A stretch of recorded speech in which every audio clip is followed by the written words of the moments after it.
Hello, I'm Isaac Hayes III, founder and CEO of Fanbase.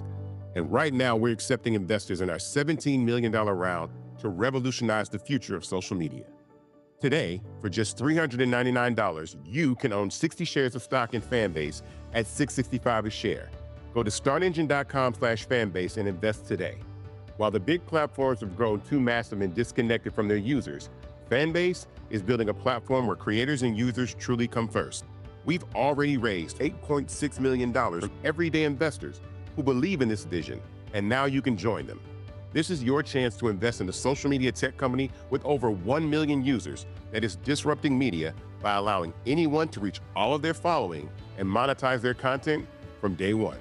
The market is changing, big platforms are failing to serve their users, and Fanbase is stepping up to fill the gap. Don't wait until it's too late. Invest now. Invest for yourself and your future. Go to startengine.com/fanbase and own the future of social media.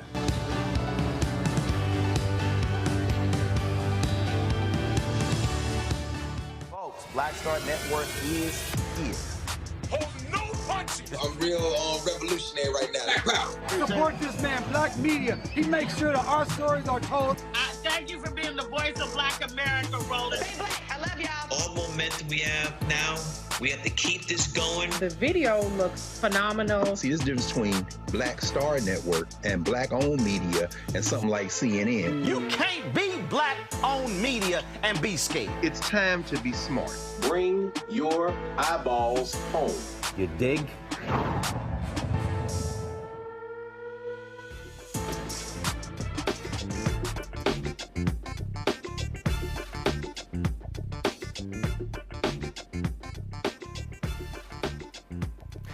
It's Friday, February 14th, 2025.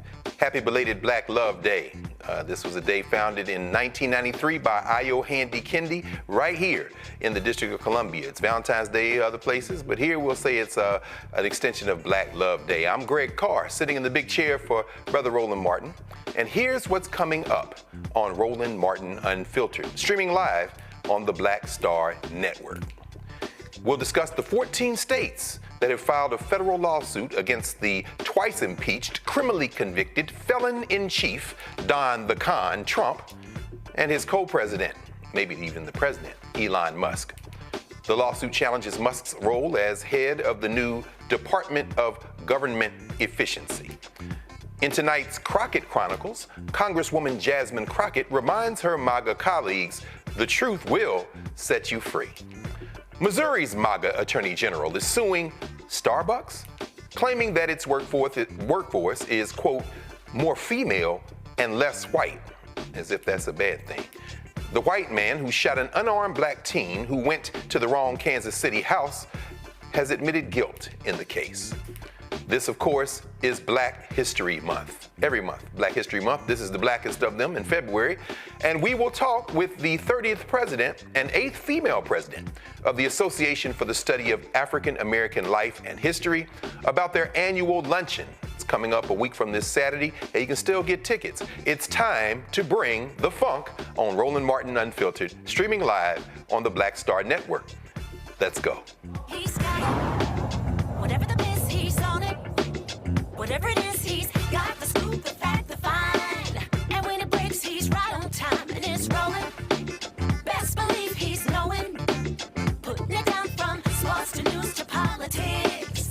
With entertainment just for kicks, he's rolling. It's on go, roll, roll, y'all. It's Roland Martin, rolling with Roland now. He's funky, he's fresh, he's real, the best, you know he's Roland Martin now.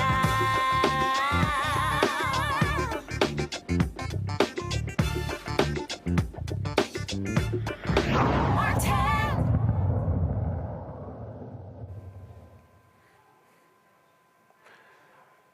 Unelected private citizen Elon Musk's DOGE is facing lawsuits, fancy that, from 14 states across the country, claiming he wields excessive power over the federal government. Additionally, MAGA supporters are expressing outrage because Judge Tanya Chutkan, you'll remember her from the federal case against Donald Trump, is here in D.C., is one of the judges determining how much authority DOGE should have. Devin Ambrez, the senior director of courts and Legal Policy at the Center for American Progress Action Fund, will join us now to discuss this issue. Welcome to World of Martin Filter, Brother Ambrose. I appreciate you having me. I wish I didn't have to come on every time there was a constitutional crisis. Would love to just come on and shoot the breeze one day. Don't worry. That day is coming soon. And in the interim, we are very fortunate that you all are on the wall, of course, always with the Center of American Progress and for American Progress. And the fact that you're here with us again is a testament to the fact that we're not only not going down swinging, we're not going down. So why don't you walk our viewers through what's going on here? Obviously, it's not a surprise that there's pushback, but folks may get a little bewildered by the flurry of lawsuits. Can you sort some things out for us? What's the status now? What's going on? Sure. I'm bewildered by the flurry of lawsuits that's coming on. It's been 100% fuselage from day one. There's really two big lawsuits right now that are challenging the constitutionality of DOGE and Chancellor Musk's control over the federal government at this point. There's a case brought by the USAID workers who have been put on leave, and there's a case being brought by 14 states, both alleging essentially the same things, that Elon Musk is now an officer of the United States who is second in power only to the president. I would argue that he might have more power than the president at this point, the way that he's operating, because he's apparently not reporting to anybody in the White House. The White House isn't real sure what he's doing, and they're giving action after action thumbs ups to him. But it violates the Constitution in a couple of ways. It violates the Appointments Clause, which says that only officers of the United States are permitted to take actions that affect the practice and procedures and what happens at federal agencies. Federal agencies also must be created by the Congress. So Elon is everywhere all at once. He's got his fingers in all the pies, and he's directing firings. He's directing shutoffs of federal funding to cancer researchers and Head Start programs, to school lunches, to farm contracts. And he's getting no pushback from the administration, and the Republican Congress is absolutely laid down. So people are saying he can't do this because he was not an elected official.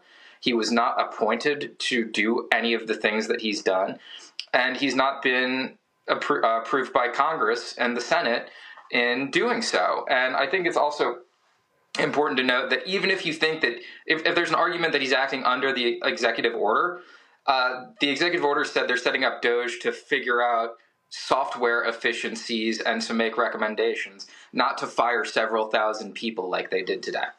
Yeah. And in fact, walk us through that now. The way it's being reported, these are at least the ones they're attempting to let go today. I said 1,000 at Energy and potentially 200,000 total. These are probationary hires. I mean, they've been there less than a year. They haven't yet been vested. I mean, walk us through that. How do you distinguish between this group and the larger group of federal employees? So this group, and I don't love using the term probationary. It makes them sound like they did something wrong. How about that? These are among, like, the folks that they're firing are among the best and brightest, people who have worked their lives to reach this point, people who have master's degrees and PhDs and are smarter than you and me. Yes.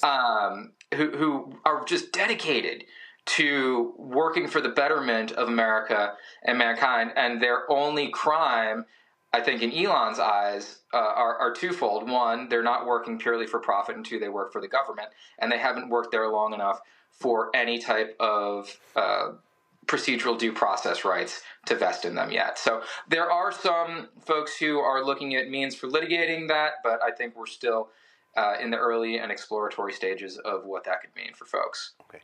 And last week, when the judge told them they could go ahead with some of this work, it wasn't on the merits, right? It was a question of standing. So could you walk us through that in terms of let's see. Which aspect are you talking about? Where they can go through with the buyout? Yeah. The buyout issue? Yes. If they could, that's exactly right. Accept the buyouts. Yes, sir. Yeah. That was on standing, which basically means the parties who brought the case didn't have what they call standing, an identifiable injury to proceed forward on. I think there's still a big constitutional question out there because they are saying they're obligating funds ahead of time that only Congress has the right to do. And Congress has not obligated funds for, I think, 60,000 people have signed up for the early resignation. Oh, interesting. But Congress didn't sign off on paying 60,000 people to do nothing for the next 7 months.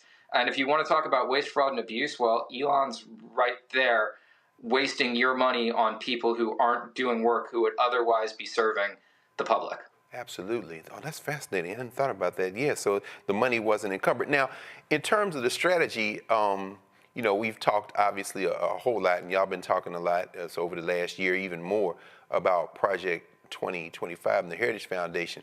At least to my recollection, what we're in prong 4 now, right? 1 being the actual report, the project, 2 being putting that database together of replacement folks, 3 taking them through a quick boot camp, and then 4 trying to get rid of as many people as you can and stuff these kind of political appointees into those jobs.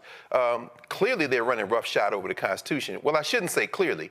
In fact, I guess my question for you is, maybe it's still too early, but given what we've seen so far, at least at the district court level with these federal judges, do you expect that the unconstitutionality of these moves is going to be the thing that undoes them? Or should we be a little concerned about, perhaps as it goes through the appellate process and gets to the courts of appeals and ultimately the Supreme Court, which seems to be the only court they care about, that they might actually prevail on some of these theories as to how they can get rid of the work? I think we're going to end up winning some, and I think we're going to end up losing some. I think things like birthright citizenship, for all intents and purposes, should be a slam dunk. The 14th Amendment is very clear on the constitutionality of what that means.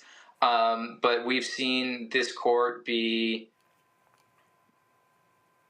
anti-worker, anti-government, and expanding presidential powers.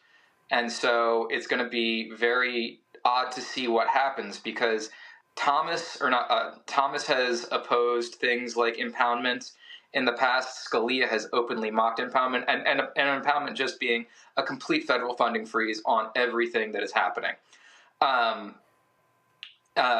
Roberts wrote a memo saying there is no constitutional right to impoundment, and Elon and Trump are impounding everything left and right, and they're leaving the American people out to dry. So I am hopeful that impoundment continues to exist.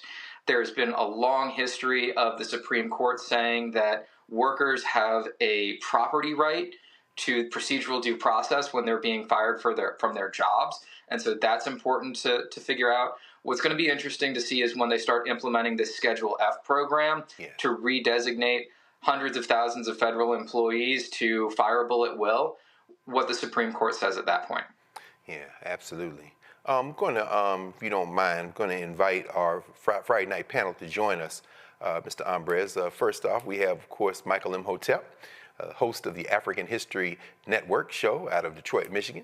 Dr. Avis Jones DeWeaver, author of How Exceptional Black Women Lead, Unlocking the Secrets to Creating Phenomenal Success in Career and in Life, and the co-founder and editor-in-chief of Max Black Media out of National Harbor, Maryland, and attorney Matt Manning, civil rights attorney out of Corpus Christi, Texas. Matt, let's start with you.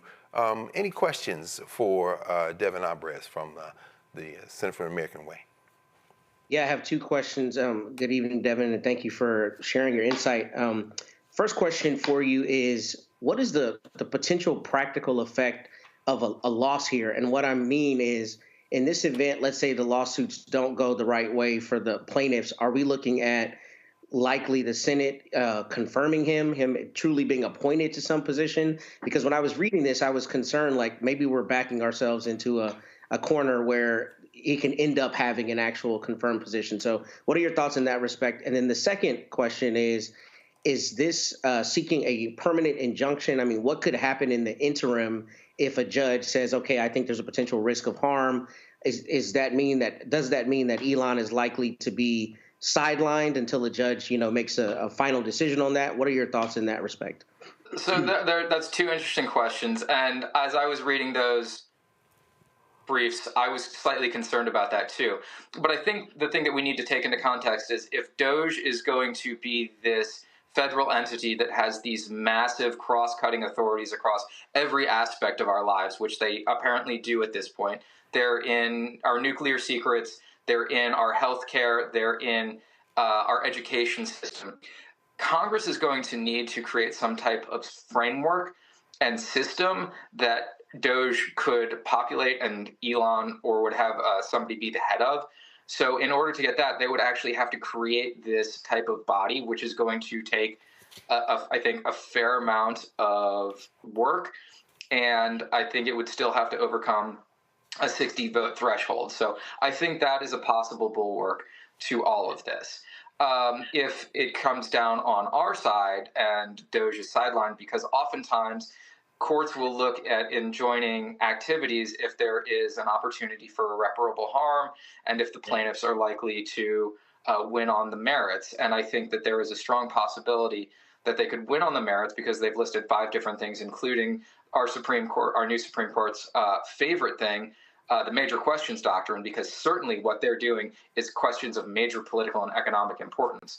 And so if there is a temporary restraining order, that would, I think, to a degree, sideline Elon. The thing that concerns me at that point is if Trump just blows through that and says, we don't care, we're going to do this anyway. I mean, we're already in a constitutional crisis now.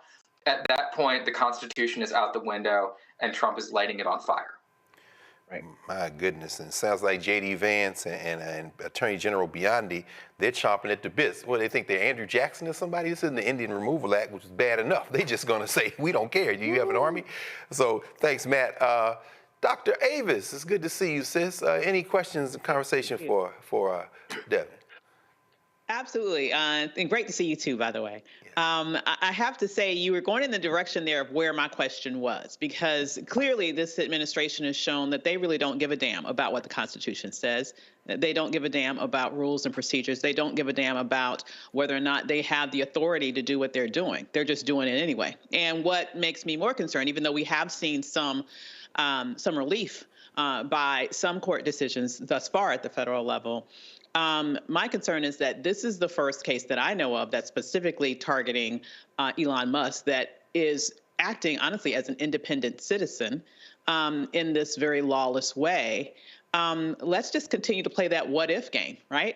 So what if the rulings go in the direction that we believe that it should, but Elon says, I'm just going to do what the hell I want to do, because that's what he's been doing thus far. He's already getting away with unprecedented power, taking away jobs from thousands of people, leading to the deaths of individuals in terms of the work that USAID did.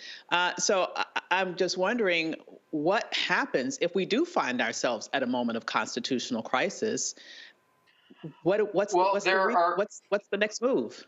Yeah, no, and that's something that we're all struggling with right now.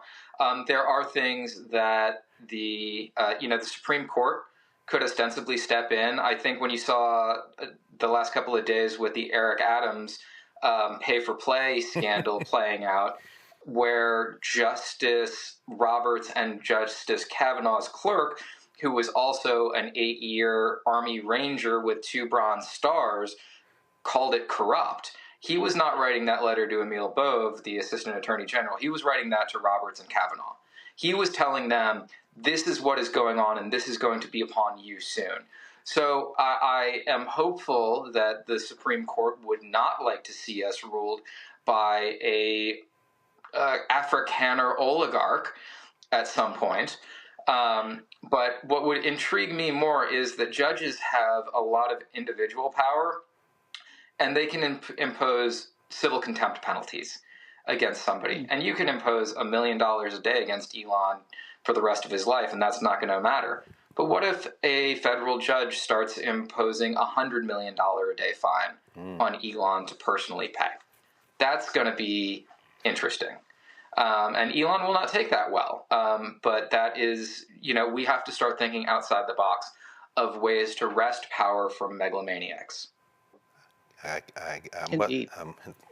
you, Dr. Avis. And I must confess, Devin, I mean, for those who are fighting the legal fight and have been fighting it for so very long, there is something very energizing if there is indeed a rule of law in this country. Imagine that. And I'm assuming that these young people who he has rifling through people's papers, they're not immune either. I think a fine of any amount might be too much for the muskrats. So, but at any rate, let's go to Mike Imhotep. Brother Imhotep, any questions for Brother Devin?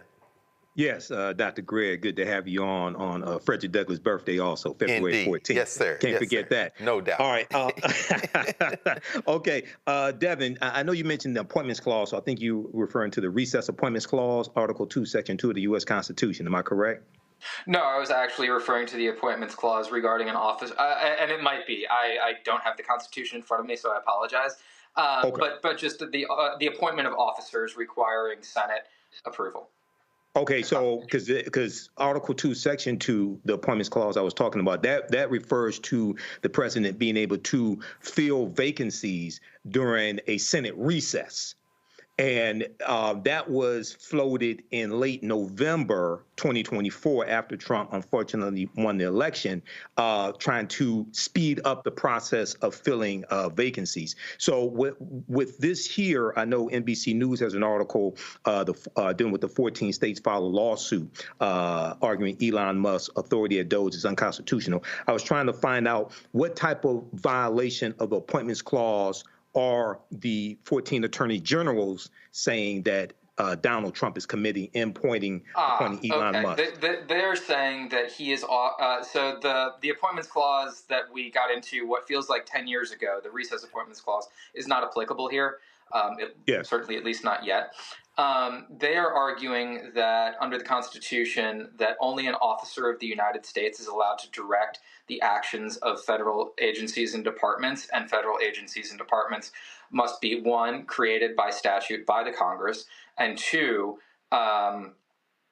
be directed by a Senate-confirmed officer. And so all the cabinet members are considered Senate appointment officers. Elon has power over all of the cabinets at this point. And so he is effectively an officer of the United States under any common law or constitutional reading, but he has not been appointed to do any specific job. He is not working in an entity created by Congress to operate in any specific way. And he is effectively Der Chancellor of the government at this point, being helped along by a bunch of 25-year-olds at the oldest. So that's the Appointments Clause we're talking about. He is effectively an officer of the United States who is running the federal government without being elected or confirmed by the Senate. Yeah, it's a department that was not created by the Congress, basically. Correct. DOGE. It was not created by the Congress. Correct. And the president tried to create it through an executive order renaming the United States Digital Services the U.S. DOGE Services, but the executive order spells out what DOGE is supposed to be, and they're supposed to be looking for efficiencies in software and recommendations for maybe outdated regulations. But instead, they're firing people and cutting off all funding for every federal project there is. Right.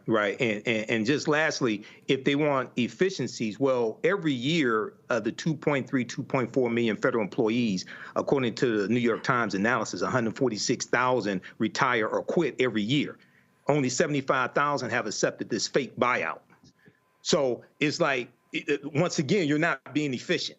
Because you could literally just have a hiring freeze, and you would get the attrition rates you'd want to in a couple of years, instead of people have been saying they feel like they're being hunted for sport. Like, the cruelty is the point here. Yes. And Elon loves cruelty. Yes. Yeah. Thank you. Yeah. Hey, Doc, can I ask another question? Oh, please, man. Absolutely. Please, man. And Devin, I don't mean to put you on the spot in any way, but if I may ask one more question, what is your thought about, I guess, the scope of his authority being a special government employee? One of the things I've been wondering about is how the immunity would apply, like to your point, if he basically doesn't have the actual legal authority to do what he's doing. I'm wondering how that immunity would apply. Have y'all addressed that issue or thought about that? Well, we haven't yet, and I haven't thought about it too deeply, so I appreciate the question. I mean, if you're talking about immunity from anything that he's doing right now, I think in any other world, he would be being prosecuted by an independent Department of Justice for effectively trying to usurp governmental authority over everything. But we know that we no longer have an independent Department of Justice. I think he is not subject to immunity under the Trump v. U.S. holding last year, even though he is effectively the acting president. But he would, be subject to any pardons that Trump wants to throw his way, which I'm sure will come at some point. Mm-hmm. Thank you, Matt. But theoretically, I could file like an FTCA claim against Musk and argue, essentially he's not cloaked with the sovereign immunity of the United States because he doesn't have actual authority to do what he's doing. I mean, theoretically, right? But I mean, theoretically, I don't. It's been a minute since I've been a practicing attorney. You being the real deal, me just playing one on TV. I think that's real. I'm surprised that nobody's filed First Amendment lawsuits against him and X, because X is effectively a government-run news service right now, and so anything that is banned there is a First Amendment violation. I don't know why nobody's filed that suit yet. Thank you, Matt. I got one more quick question, Devin. Given the fact that like where you sit, obviously you've got a kind of eagle's view of how these winds are shifting. As we see these lawsuits being filed at the state level, there haven't been any Republican attorneys general who have filed or who have joined. Last night, Roland was talking to Randall Wolfen, the mayor of Birmingham, about the National Institute for Health pause on their grants. And it was interesting because Senator Britt out of Alabama has been trying to back channel. And I wonder if you have any thoughts on what these states are trying to do, these Republican-led states, because it seems like they're hanging back.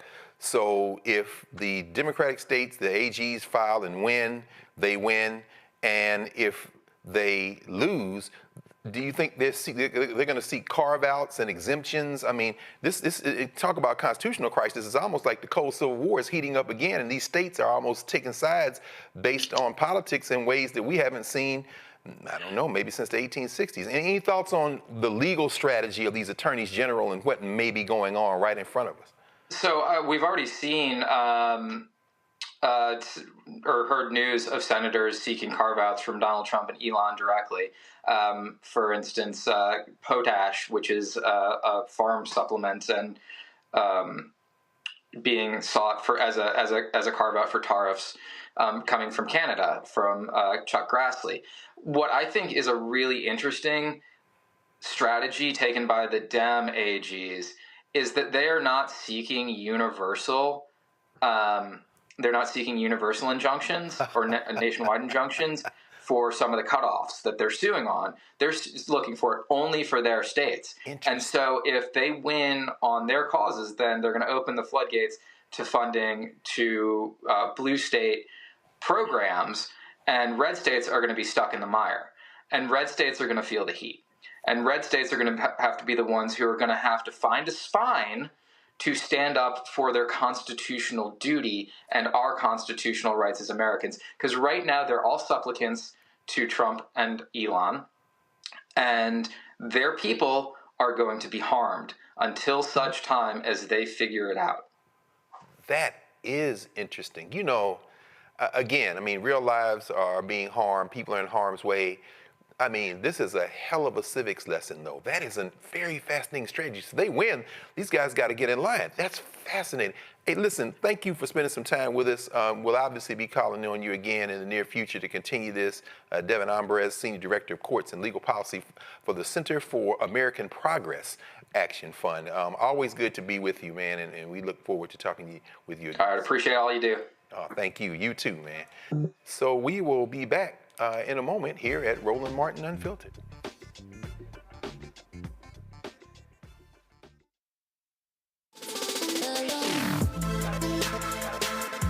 Hey y'all, welcome to The Other Side of Change, only on the Black Star Network and hosted by myself, Bria Baker, and my good sis, Jamira Burley. We are just two millennial women tackling everything at the intersection of politics, gender, and pop culture. And we don't just settle for commentary. This is about solution-driven dialogue to get us to the world as it could be and not just as it is. Watch us on the Black Star Network, so tune in to The Other Side of Change.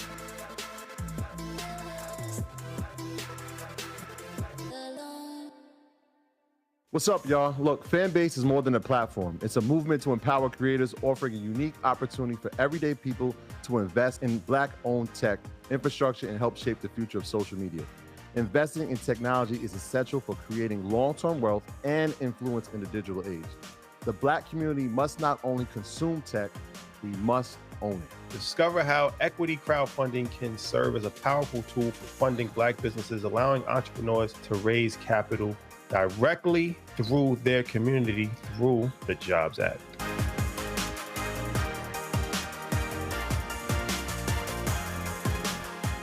Me, Sherry Shepard, and you know what you're watching, Roland Martin Unfiltered.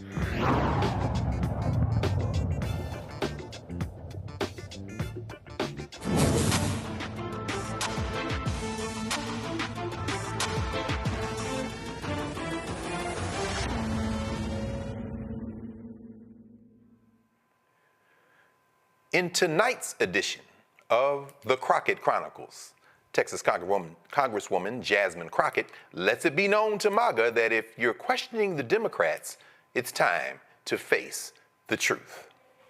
Thank you, Mr. Chair. And just in case I go over, I just wanted to note that the previous speaker went over by a minute. We've heard a lot about the fact that Democrats have been talking about Elon Musk. And let me give you a news alert. We're not gonna stop talking about him. We're gonna keep talking about him until he is out of here. Now, if he wants to be elected or appointed and confirmed to something, then so be it. But as of right now, we have somebody that for whatever reason, I don't know if y'all just trying to play in our face because you think we're stupid, or if you literally just cannot see the difference in a George Soros and a Bill Gates. But let me give you a little bit of the difference. Number one, George Soros nor Bill Gates ever somehow decided to turn off the spigot of money that was going through to various organizations and agencies to the extent that it had actually been ordered by law that they should have access to it, to the extent that people are dying. There are people that have died as a result of this antic, and there are now farmers that are screaming that they may lose their family farms because we have over $500 million worth of food that is sitting and not going anywhere because of the attempt to shut down U.S. aid. So let me tell you, that is the big difference between the two of them. And let me also tell you that a big difference between Democrats and Republicans is that we don't just say we believe in the Constitution, but we walk it like we talk it. What does that mean? That means that if we believe in the Constitution, we don't just pick out the Second Amendment and say that it is limitless, nor do we pick out the First Amendment and say that it is limitless. The thing about the Constitution is that it has always been a balancing test. There are limits to this. And right now, what we continue to hear from a certain side of the aisle is that there are no limits to this lawlessness. In fact, there are limits. And I can tell you that one of those limits typically is around hate crimes. You may or may not know that when it comes down to it, if somebody decides that they want to send something hateful in, say, the U.S. mail, they can actually go to prison for that, up to 5 years in prison. So yes, there are always going to be limits. So when we start to talk about Trump and him being pulled down on any platform, this just happened to be after he incited an insurrection. This just happened to be after, in a bipartisan way, this particular chamber decided that they were going to impeach him. So there was something a little different about what he did, because as we know, it led to people actually dying. But let's talk about who's doing the nefarious things with the tech giants. Because I don't think that one side of the aisle is promoting truth, but sometimes it may seem a little treasonous. All right, so we've got this article right here about this guy. Meta says it will end its fact-checking program on social media posts. I'll talk about that a little bit later.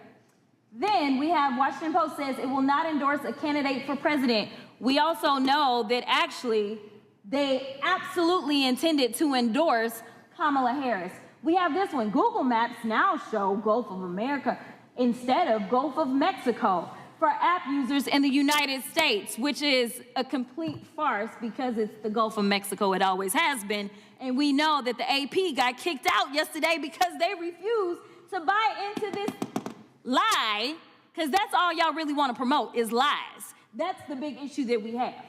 Elon Musk boosted false U.S. aid conspiracy theories to shut down global aid. Now, while he was boosting those lies about U.S. aid, and he was stopping money going for, say, things such as Head Start, somehow the only money that didn't stop was the money to him and his organization. Now, I don't know how you can have him be the watchdog as well as the guy that is literally living off of the government. If we want to talk about government welfare, it looks like Elon Musk, because it's my understanding that just on yesterday, a new contract was approved for approximately $300 million for Elon Musk. So listen, I just want y'all to be honest. You want to sit here, you want to lie, because so often we hear, well, you know, yeah, we did lie. In fact, he admitted that he lied when he was in the Oval Office yesterday. But if it's a lie that will get you into office, such as saying, I know nothing about Project 2025, yet on day one, you literally do everything that you can to implement it, including making sure that you put, say, one of the main architects of Project 2025 over the OMB, it's okay, so long as you get the power that you seek. The problem is that the game is going to be on the American people. And when I say the American people, I mean all of us. Unfortunately, I am also stuck in the twilight zone because of the lies that were allowed to be propagated. Just like when you're talking about vaccines and all this nonsense. Right now in my state of Texas, there is an outbreak of measles. And what they are finding is that because there's been so much disinformation about vaccines, that kids are sick right now with measles that they did not have to have if they just trusted doctors and experts instead of randoms online. So I will end by saying this, Mr. Chairman, because I know we believe in Jesus in this chamber. In John 8:32, it says, the truth shall set you free. So maybe we should focus on a little bit of truth in this chamber. My goodness, Jasmine Crockett has been speaking truth to power. Dr. Avis, from where you sit, obviously Jasmine Crockett is establishing a standard in terms of how this foolishness needs to be pushed back. What's your assessment of what Democrats have been doing so far? Because we don't seem to see that type of fire. I mean, there obviously are exceptions, but what's your assessment of what Democrats are doing up to now in the federal legislature, and what do you think they should be doing? How unfiltered am I allowed to be? Now, you know, you hear from the founding, Doc. You already know what this is. We're 2 blocks from the White House, so I know if they come busting up in here, you know, knuck if you buck. But I'm just saying, go ahead. Now, here is the thing. I understand that there is they are at a numeric disadvantage. So I understand about the practicalities of what they can and cannot do with regards to asserting power over the situation. However, I have been beyond disappointed in seeing the relative silence out of them for weeks. And let me just also say this. I don't understand why not one member of the Congressional Black Caucus has said shit about the fact that we have lost 60 years of civil rights infrastructure on his first day in office. And it is now legal to discriminate in hiring and federal contracting throughout the federal government and with every private company that does business with the federal government. So I want people to understand that now you might as well be living again in Jim Crow, because this is Jim Crow era legal realities that we're operating under right now as Black people in America. And where are our leaders? I hear crickets. I hear crickets. And I appreciate what Representative Crockett is doing, like the energy that she's bringing to this. Yes. But I'm still pissed that it took weeks for them to sort of get the memo that they need to do something, except just being, in essence, you know, these very timid questioners as people are being approved. And I'm still waiting for someone to express outrage. For someone to really understand and articulate to the American people what it means when he rescinded Executive Order 11246, I think that it is derelict of duty for those people who claim to be leaders. And let me just also say, and I'll stop here, not just elected leaders, but those who claim to be leaders in our community. Where are you? Where are you now? That's right. Why are you so silent? That's right. Why are you muzzled? Who is really pulling the strings? Yes. What is going on here? Because I understand the gravity of this moment. I'm outraged. I'm pissed. I'm doing what I can do as a private citizen, specifically with regards to trying to help give direction to business owners who have been sorely impacted by this as we speak. But those people who are elected to office in heavily Black districts, and seeing the rights of Black people being ripped away right in front of their eyes, the silence is deafening.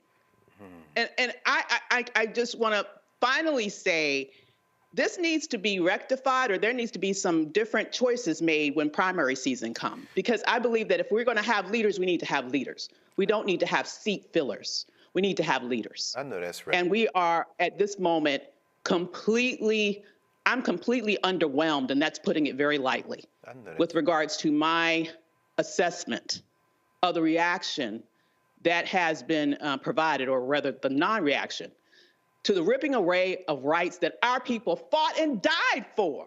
Yes. It's just really insulting to me at a base level, as someone who understands what's happened, and I know they understand it. So why aren't you at least educating the people about it and speaking out about it, such that you can attempt to inject some shame into the situation with regards to the degree of violence that has been done to our rights by this ilk that's in office right now. It's truly infuriating.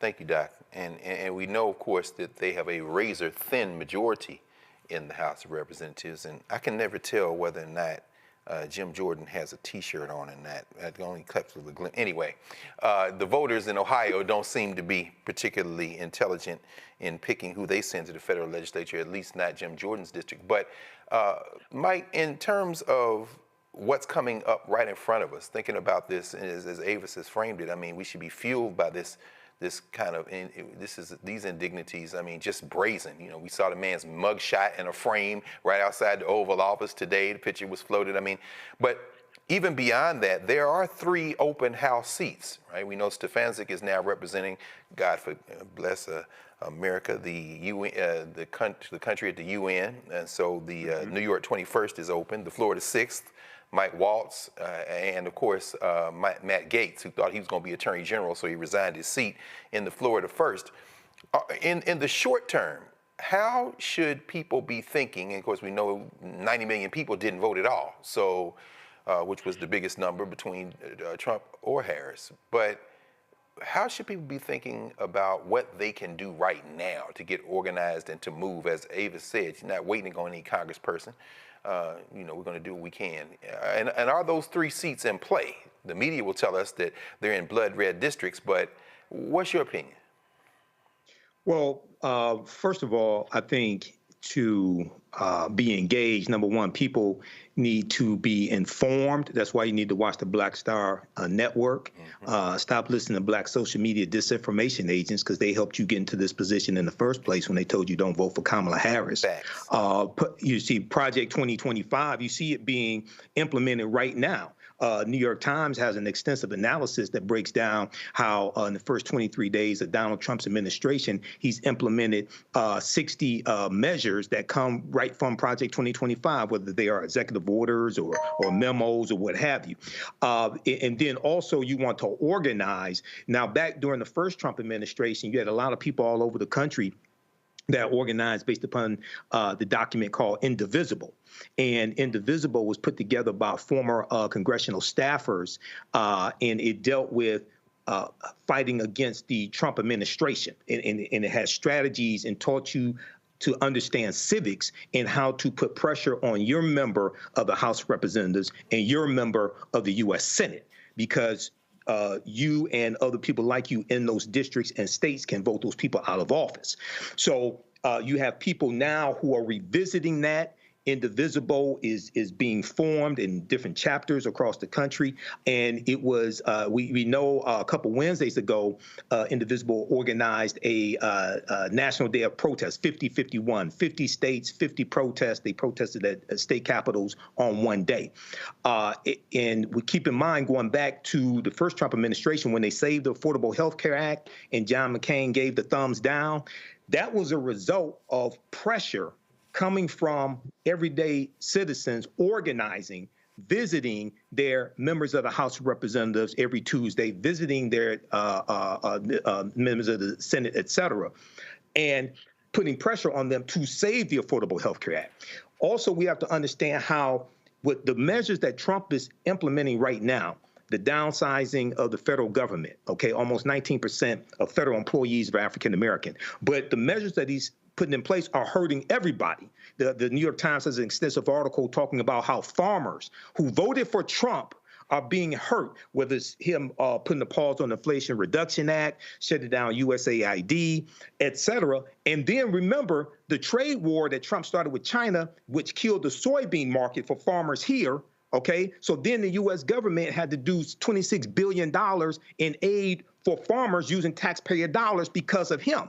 So we have to, it's so much going on at the same time, but we have to organize, educate ourselves, understand civics, understand the law. And lastly, African Americans have to redirect dollars from businesses that have stopped diversity, equity, and inclusion, and roll back from that, redirect those dollars to Black-owned businesses.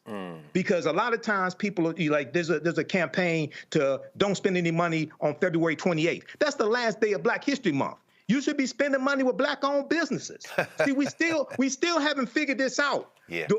We only deal with giving white people our money or taking it away, but we don't have enough self-respect to redirect that energy to spend our dollars with Black-owned businesses so that they can grow economically and employ more African Americans. So we talk about redistribute, redirect, and renegotiate. Redistribute the pain through targeted economic withdrawal strategies, renegotiate our relationship with corporate America for more supplier contracts, et cetera, and redirect our dollars to African American-owned businesses. This is what we have to do in 2025. Indeed, and we have experience with all of those, so it shouldn't be too difficult once, I guess, we feel enough pain. Well, that's why we have to study the history. No question. There's no question about it, brother. Brother Matt, finally, in the first block, when we were talking with Devin Ambres, the questions you raised, I mean, really nudging us toward the big question of constitutional crisis, which is raised. Do you think we are on the precipice of a constitutional crisis? And if so, how should we be acting at this point? So, yes, Doc, and I appreciate that question. I had lunch with a couple lawyers and we were talking about it. And what's interesting that a lot of people don't realize, I'm sure you and Michael and Dr. Avis know, is the Supreme Court has never truly been a co-equal branch until like the modern era, essentially. When the country was founded, they were kind of the redheaded stepchild, if you will, of the branches. And it's interesting that they are having an outsized significance these days, considering in the history of this country, they have not. I tell you all of that to say, what concerns me is the big issue is the courts are responsive, but they're not something that reacts in real time.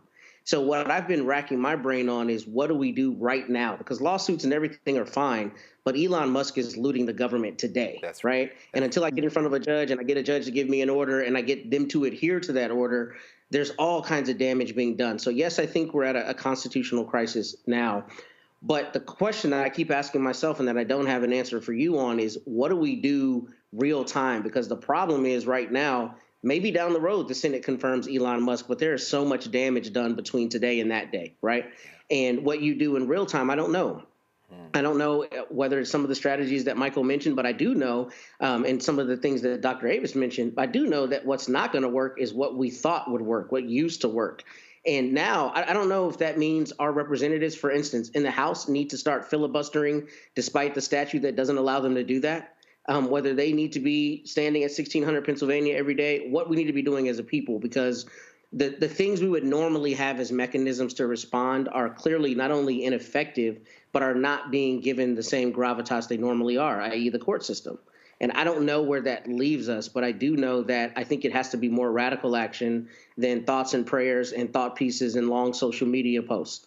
That's not going to get us there. And I don't know what the answer is in real time, but I'm trying to find that answer myself. No question. We should reach out and find out, talk to Cliff and Latosha and the folks at Black Voters Matter, because right now the Republicans have a 218, 215 advantage in the federal legislature. Those 3 seats are open.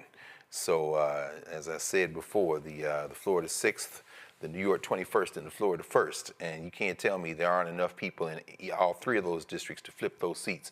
And we might be able to make short work of this in the near future, because they're going to have special elections. But that would require a hell of a lot of work. And of course, we've done that kind of work before. We can do it again.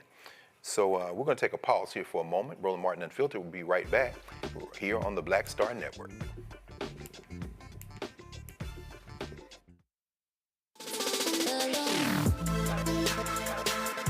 Hey y'all, welcome to The Other Side of Change, only on the Black Star Network and hosted by myself, Bria Baker, and my good sis, Jamira Burley. We are just 2 millennial women tackling everything at the intersection of politics, gender, and pop culture. And we don't just settle for commentary. This is about solution-driven dialogue to get us to the world as it could be and not just as it is. Watch us on the Black Star Network, so tune in to The Other Side of Change.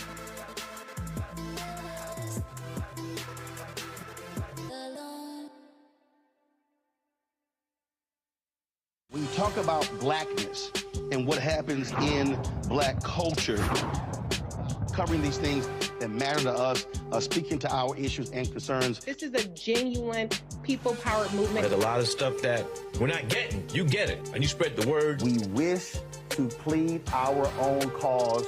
Too long have others spoken for us. We cannot tell our own story if we can't pay for it. This is about covering us. Invest in black-owned media. Your dollars matter.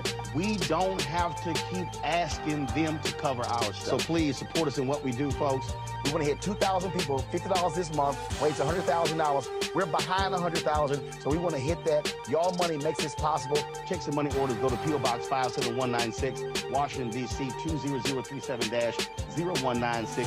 PayPal is R Martin Unfiltered. Venmo is RM Unfiltered. Zelle is Roland at RolandSMartin.com.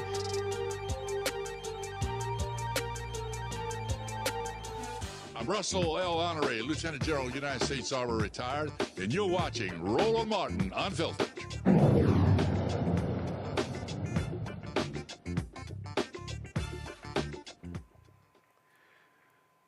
If you've been noticing prices creeping up at the grocery store, or that new car costing way more than you expected, this next story probably has something to do with it.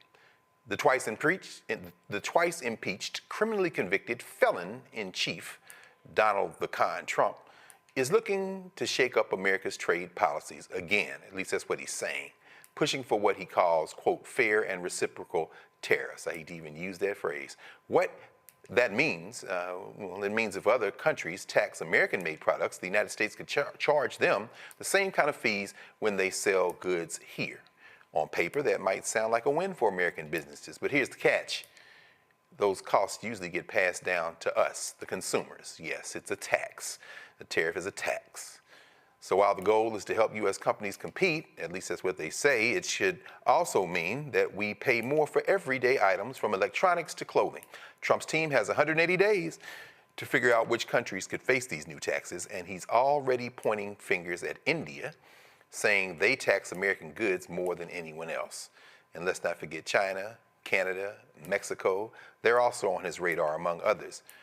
In fact, let's add another country to that mix, one that hasn't been sitting back, one that has taken some preemptive action since he's had their name in his mouth with his little apartheid-era-born friend, Elon Musk, no doubt whispering in his ears or perhaps even pulling the puppet strings. South Africa is taking a bold and unapologetic stand against the United States after Donald Trump cut off all U.S. funding to the nation.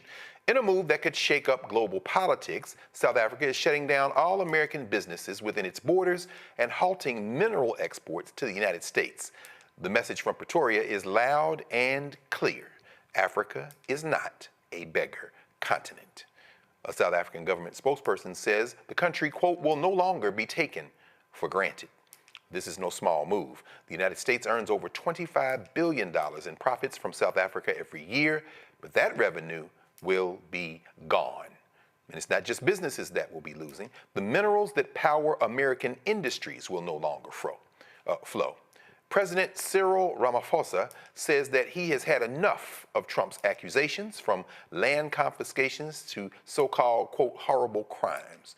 The U.S. is also skipping the G20 talks in Johannesburg. Brother Mike, I saw little Marco say he wasn't going. The arrogance of Marco. And then, of course, the South Africans were like, fool, the meeting is in South Africa, but it's a global meeting. What the hell are you doing? Mike, what do you think? What do you make of these saber-rattling tariff threats and the fact that the rest of the world seems, if not yet ready to move on completely, certainly seems to be offshoring things and making other alliances and making other arrangements to perhaps hasten the decline, the inevitable decline of the U.S. empire? Any thoughts on either of these stories? Well, other countries are looking at how deranged Donald Trump is, and I would argue worse than the first time around. And they're making moves to protect their country, to protect their economy. With this right here, this is more saber rattling. But one, Trump doesn't really understand how tariffs work, and this is all designed to distract people from the fact that he has not brought grocery prices down, which he said would come down on day one, his first day in office. He also said he would end the Ukraine war his first day in office as well. That hasn't ended either, okay? The price of eggs are going up, and that's because tens of millions of chickens have been killed because of avian flu. And remember, in December 2024, when he was interviewed by Kristen Welker, I think it was December 2024, the month after the election, NBC News, he said, well, once prices go up, it's very hard to bring them down, okay? He was already backing away from bringing down grocery prices because he knew he could not do it. So now what he's going to do is try to distract with more saber rattling. But if he implements these reciprocal tariffs and the stock market tanks again, like it did on that Monday, the day before he was supposed to implement the 25% tariffs on Canada and Mexico, the stock market started going down, the futures market started going down. Then he backed off of that. The same thing's going to happen here. But this is all a con by Donald Trump, the con, okay, to distract from the fact that he can't bring down the price of groceries. He does not know how to do that.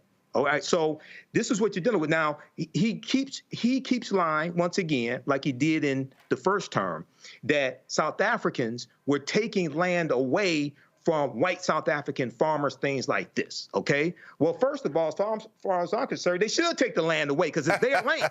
Those are descendants of the invaders who came in 1652, okay? Let's keep it straight. But what Trump and Musk, the South Africaner Musk, are saying that Cyril Ramaphosa and the South Africans are doing, taking away the land, punishing the white landholders, things like that. That's not what's happening. But let me just be the first to say, Elon Musk, go back to Africa. They don't want him, brother. They don't want him. And I wouldn't want him either. You know what I'm saying? Tell him to go back to Africa. No, yeah. Lord. Go back to Africa. I mean, I'm not quite sure. Is he a Boer? Is he an Afrikaner? He's an Afrikaner. Okay, yeah, so maybe he can go back to he can go back to Holland then. He doesn't need to go back to South Africa. He can go back to the Dutch, and then maybe they'll take him. Who knows? But let me ask you, Matt, as we're talking about this and these stories, you know, a great deal of this seems to be around strategic minerals. We know China has cornered the market in so much of it. You know, even as we see Elon Musk and one of his children there on his shoulders in the Oval Office talking crazy. He certainly hasn't broken off relations with China. We saw this week that they just opened a $200 million battery plant in Shanghai, and Elon Musk's Tesla is the one that's operating the plant. What's going on here? Or do you think these tariffs will materialize? And what do you think the impact would be if they did? Well, let me first readily concede I don't understand all the economics, but from what I've read, many of the economists say this is not going to have the desired effect that he's intending for it to have. Now, I will tell you there's something interesting in one of the articles I read in preparation for today. I did not know that Germany, has a $72 billion trade surplus as between themselves and the United States, based on the imbalance of the tariff as it relates to American, products going to Germany as opposed to European products coming here. So maybe I'll be the unpopular voice and say that I would like to see how the economics on that shake out. That might allow some kind of negotiation that could be in the American interest. The caveat to that, however, is there is an a very far right anti-immigration movement in Germany right now that's terrifying.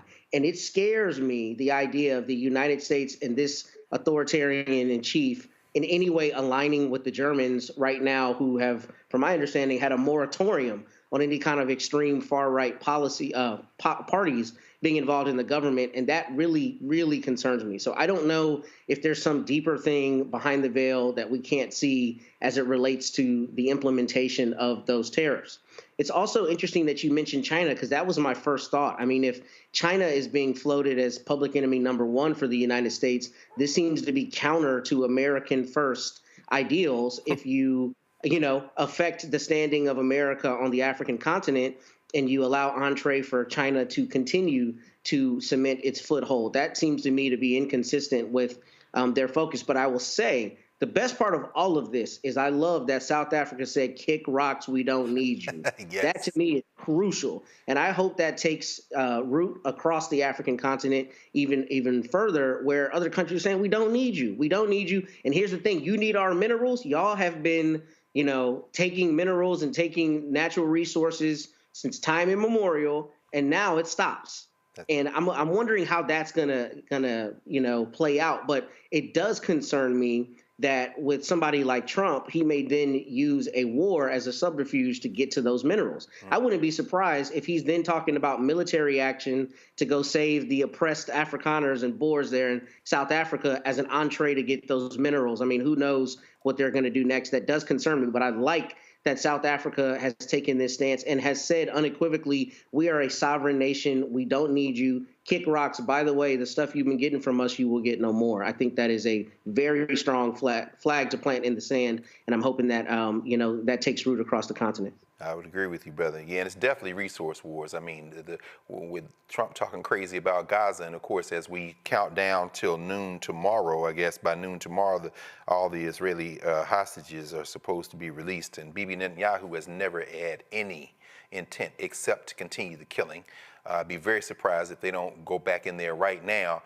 But of course, one of the things that is under-discussed is the fact that the Levant gas field under Gaza, with 122 trillion cubic feet of natural gas. So people are talking about 2 million Palestinians. No, let's talk about 122 million cubic feet of natural gas in Gaza. These folks are fighting over resources. And Elon Musk is not in this. He's with the Chinese. And as the South Africans said the other day, there will be no vacuum. If the United States pulls out, China will be there. Dr. Avis, what do you make of these geopolitics? I mean, the United States has not sold more than it is imported since 1975, so this isn't a new issue. What do you make of this, and should we be concerned and paying attention to these moves?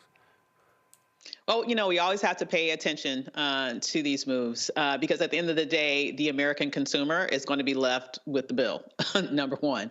Also, I think it's very interesting, specifically as it relates to South Africa and some of the other ideas that they were floating around.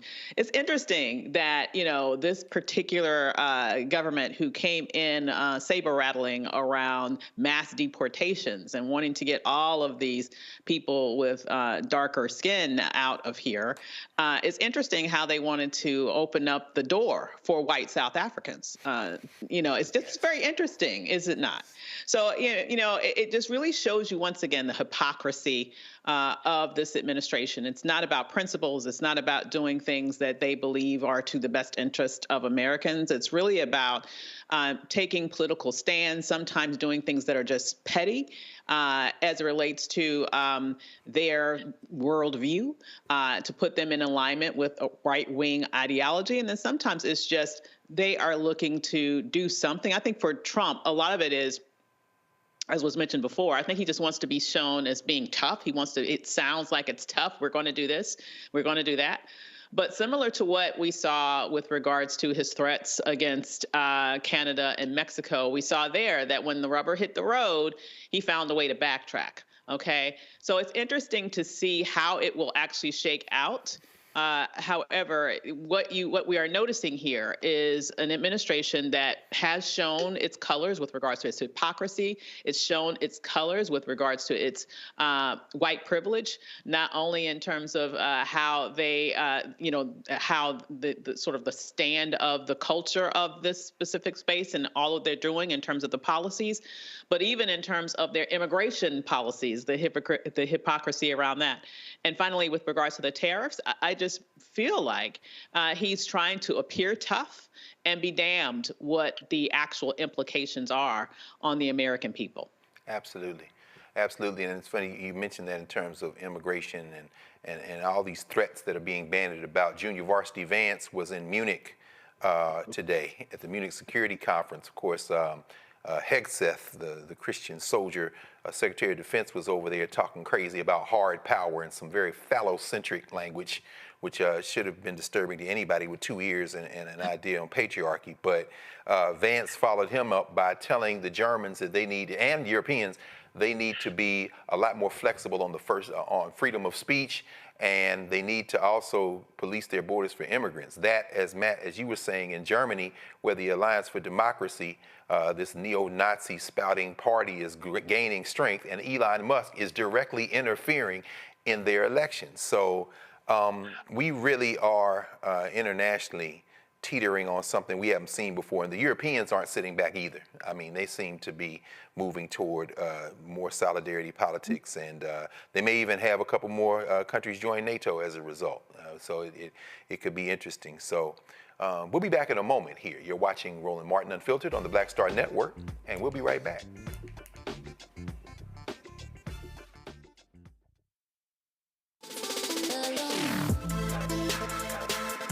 Hey y'all, welcome to The Other Side of Change, only on the Black Star Network and hosted by myself, Rhea Baker, and my good sis, Jamira Burley. We are just two millennial women tackling everything at the intersection of politics, gender, and pop culture. And we don't just settle for commentary. This is about solution-driven dialogue to get us to the world as it could be and not just as it is. Watch us on the Black Star Network, so tune in to The Other Side of Change.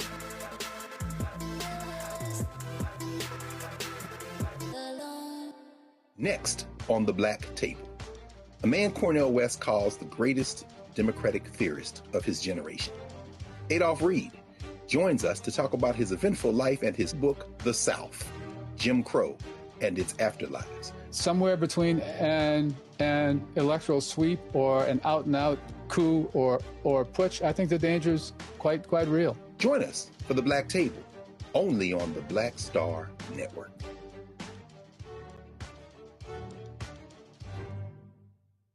This is Tamala Mann. And this is David Mann. And you're watching Roland Martin Unfiltered.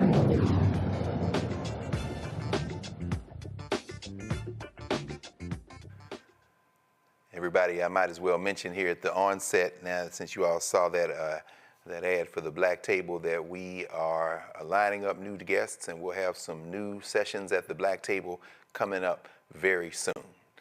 With that in mind. Grammy Award-winning R&B group Boyz II Men recently met with the Speaker of the House of Representatives and the House Democratic leader to advocate for the passage of the American Music Fairness Act. This act, which has been endorsed by over 300 artists, aims to ensure that musicians receive payment whenever their songs are played on AM and FM radio stations. Additionally, it allows smaller radio stations to access an unlimited library for less than $2 a day. Boyz II Men emphasized that this legislation would enable artists to earn royalties from radio stations for the use of their music. Good for you, boys to men. I hope they didn't tear my adopted hometown up today. I know they had the Eagles parade. I guess Philadelphia is still there. I have to check when we get off air. Let's go to Washington, D.C. and the John F. Kennedy Center for the Performing Arts, which of course has been in the news a whole lot the last couple of days. The twice-impeached, criminally convicted felon-in-chief strikes again. Donald Trump dismissed 18 members of the Kennedy Center for Performing Arts board and replaced them with individuals who share his views. As a result of this leadership change, several prominent artists have canceled their performances, and key board members, including musician Ben Folds and acclaimed television producer Shonda Rhimes, have resigned in protest. Shout out, by the way, to Issa Rae, who had a sold-out event that she canceled and said that all your money will be refunded. Additionally, dozens of D.C. residents gathered outside the Kennedy Center to express their disapproval of Trump's changes. Trump appointed Richard Grenell, the former ambassador to Germany in the first Trump administration and former acting director of national intelligence, as the interim president of the Kennedy Center. Trump removed Deborah Rutter, the long-serving president, months before her planned departure. Dr. Avis, I don't know, I imagine you've had the occasion to go down to the Kennedy Center once or twice over the arc of your time in the district. Any thoughts on this development at the Kennedy Center? You know, I have to say, I know we've been talking a lot today around constitutional crises and extra constitutional actions. And I just want to say that we should not downplay the importance of this with regards to seeking to shape what we consider the arts in this country. You put that in the context of all the book bannings that are going on. You put that in the context of all these other appointments that are going on with sycophants and right-wing ideology as being the only sort of guiding theme through the departments that are being now reconfigured. And I would have to say, that our democracy has already been compromised. It's already lost. What we are experiencing now is an authoritarian system. And this is happening throughout government. It's happening throughout the arts. It's happening throughout culture. It's happening throughout what books you are even allowed to read. Democracy has already fallen. And this is just one additional example of how it is being played out. If it is not sanctioned by dear leader, you will not have access to it. That's what this means to me. And as someone who has enjoyed many a show and cultural experience at the Kennedy Center. Absolutely. I see this and I'm very, very much disheartened. I agree wholeheartedly, Avis. I mean, between us, probably can't count the number of times we've been to the Kennedy Center, and the programming they do, which is all inclusive, everything from hip hop and gospel to jazz, white classical music, the exhibitions. Saw a great exhibition on South Africa last year. I mean, everything. The artists in residency. This is, you're right. They're taking an absolute jackhammer to the idea of cultural diversity. And anytime you go into the cemetery with your shovel and dig up Lee Greenwood and stick him on the Kennedy board next to Usher Vance and a bunch of other factory remainders, you're certainly sending a message that this is a white man's country. So yeah, that's it is something. Matt, any thoughts on this? Given, I mean, we've seen maybe the blackest Super Bowls halftime shows ever, although I guess after Jay-Z's Judas Goat contract is up, there'll probably be all country music from here on out. But in this moment of, this cultural turn where blackness is everywhere, how do you interpret this very, very deliberate message being sent by these white nationalists as it relates to the Kennedy Center? Let me say first as an aside, the problem with me being on this show is every week Michael says something that I was about to say and it's stolen into today's. So come to me first next. Yes, sir. I got you, brother. I echo her sentiments, and she could not have laid it out more beautifully. But I think this is actually considerably more terrifying than it appears to be on its face. Her thoughts were beautifully trotted out, because that's exactly what I thought. This is very dear leader, authoritarian, like we're going to take the arts from you, right? I'm now controlling what is artistic and what's considered artistic expression. And I think the only thing I would add to Dr. Avis's comments in that respect, by extension, is I think what's going to happen is that the normalization of culture in this country is going to be centered on whiteness. So it's interesting that you asked about the Super Bowl, right? Because we were talking about that again at lunch. A lot of people who had an objection to Kendrick Lamar's performance in the Super Bowl, if you saw on social media, their objection was, this doesn't apply to me. Yeah. They don't know the audience. This is not, what I want to see when I watch the Super Bowl. This is primarily conservative white people saying this, at least in terms of what I saw. Other people had different substantive complaints about it. But in terms of this is not for me, I think that is going to metastasize in what we see coming out of the Kennedy Center going forward. It's going to be Kid Rock, and it's going to be Americana. It's going to be whatever we think, meaning him and his cronies, think is, culturally appropriate for America. It's not going to be diverse, just like you said, all of the things that are normally in the Kennedy Center programming. So I think that is first a huge issue. But the second thing that I think is very interesting about this is I think this is actually a huge messaging mistake by Trump. And the reason I say that is we talk about it on this show all the time. He's always trying to make a narrative, him and his people, and make a message. But when you go toe-to-toe with the biggest tastemakers in the country, i.e.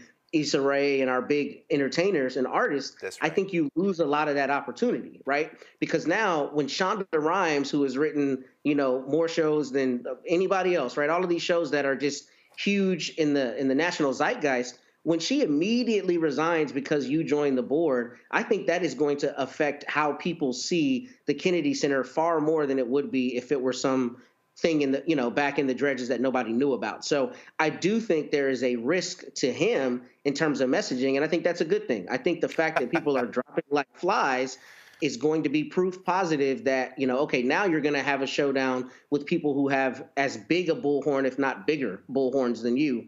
And I don't know what that turns into on the back end, but I'm hoping it turns into, him allowing there to be better cultural expression there and getting off that board. Because I saw people posting about this. I mean, as you know, Doc, I went to Howard.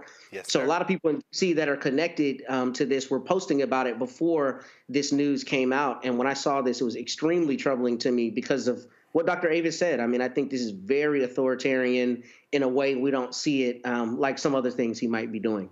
No, I agree with you. And like you say, Matt, I mean, there's so many Howard students who have volunteered down there, been interns, done a lot of program, particularly educational programming at the Kennedy Center. They're about to mess up. And as you say, it actually might be a good thing. In fact, because I'm going to ask you, Mike, about this. I mean, since you live in any conversation about what is the blackest city in America has to include Detroit.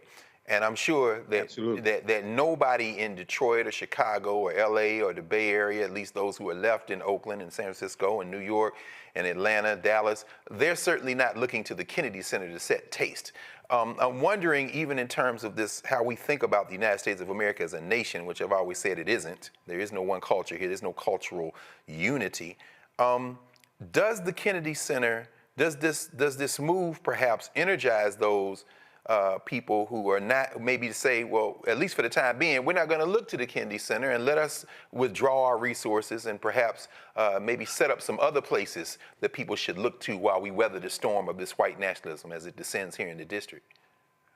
I think what this move will do is to further draw attention to Project 2025 and Donald Trump's implementation of Project 2025, because one of the aspects of Project 2025 from the Heritage Foundation is dealing with erasing the racial reckoning that took place after George Floyd was killed. Indeed. And that deals with everything from diversity, equity, and inclusion. That deals with everything from having more inclusion when it comes to the arts. It's basically all across the board. This is a counter set. Now, if you just look at what happened, so this is Black History Month, okay? And as we all know, Black History Month was never designed to be the only time of the year we study our history.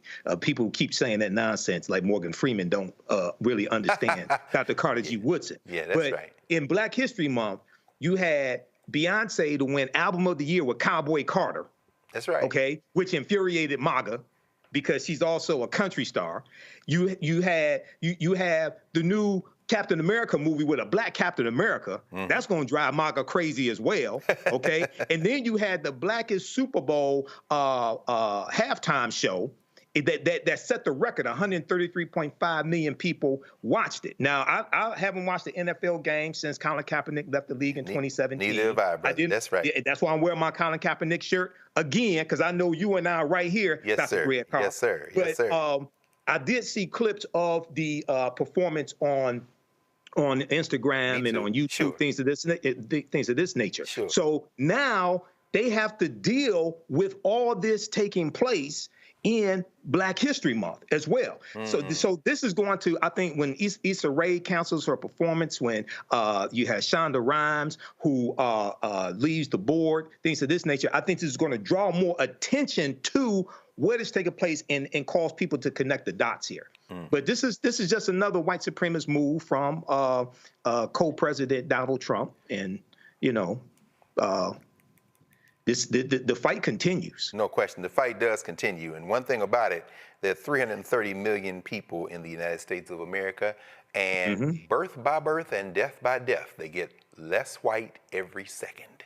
So if you think taking over the John F. Kennedy Center is somehow going to save you, my friend, let's just keep watching in this place called United States of America. You're watching Roland Martin Unfiltered right now on the Black Star Network, and we'll be right back.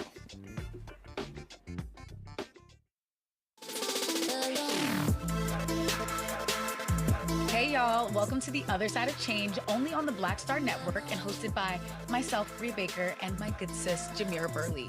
We are just two millennial women tackling everything at the intersection of politics, gender, and pop culture. And we don't just settle for commentary. This is about solution-driven dialogue to get us to the world as it could be and not just as it is. Watch us on the Black Star Network, so tune in to The Other Side of Change.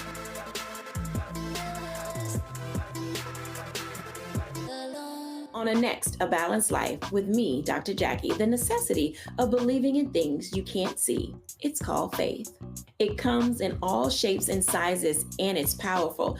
And it's a big part of being able to live a balanced life. The valley I experienced being a cancer survivor was one where my footing was completely unstable. I had no idea what to do. And in that instance of not knowing what to do, I had to rely on faith. That's all next on A Balanced Life, only on Black Star Network. Farquhar, executive producer, a proud family. You're watching Roland Martin Unfiltered.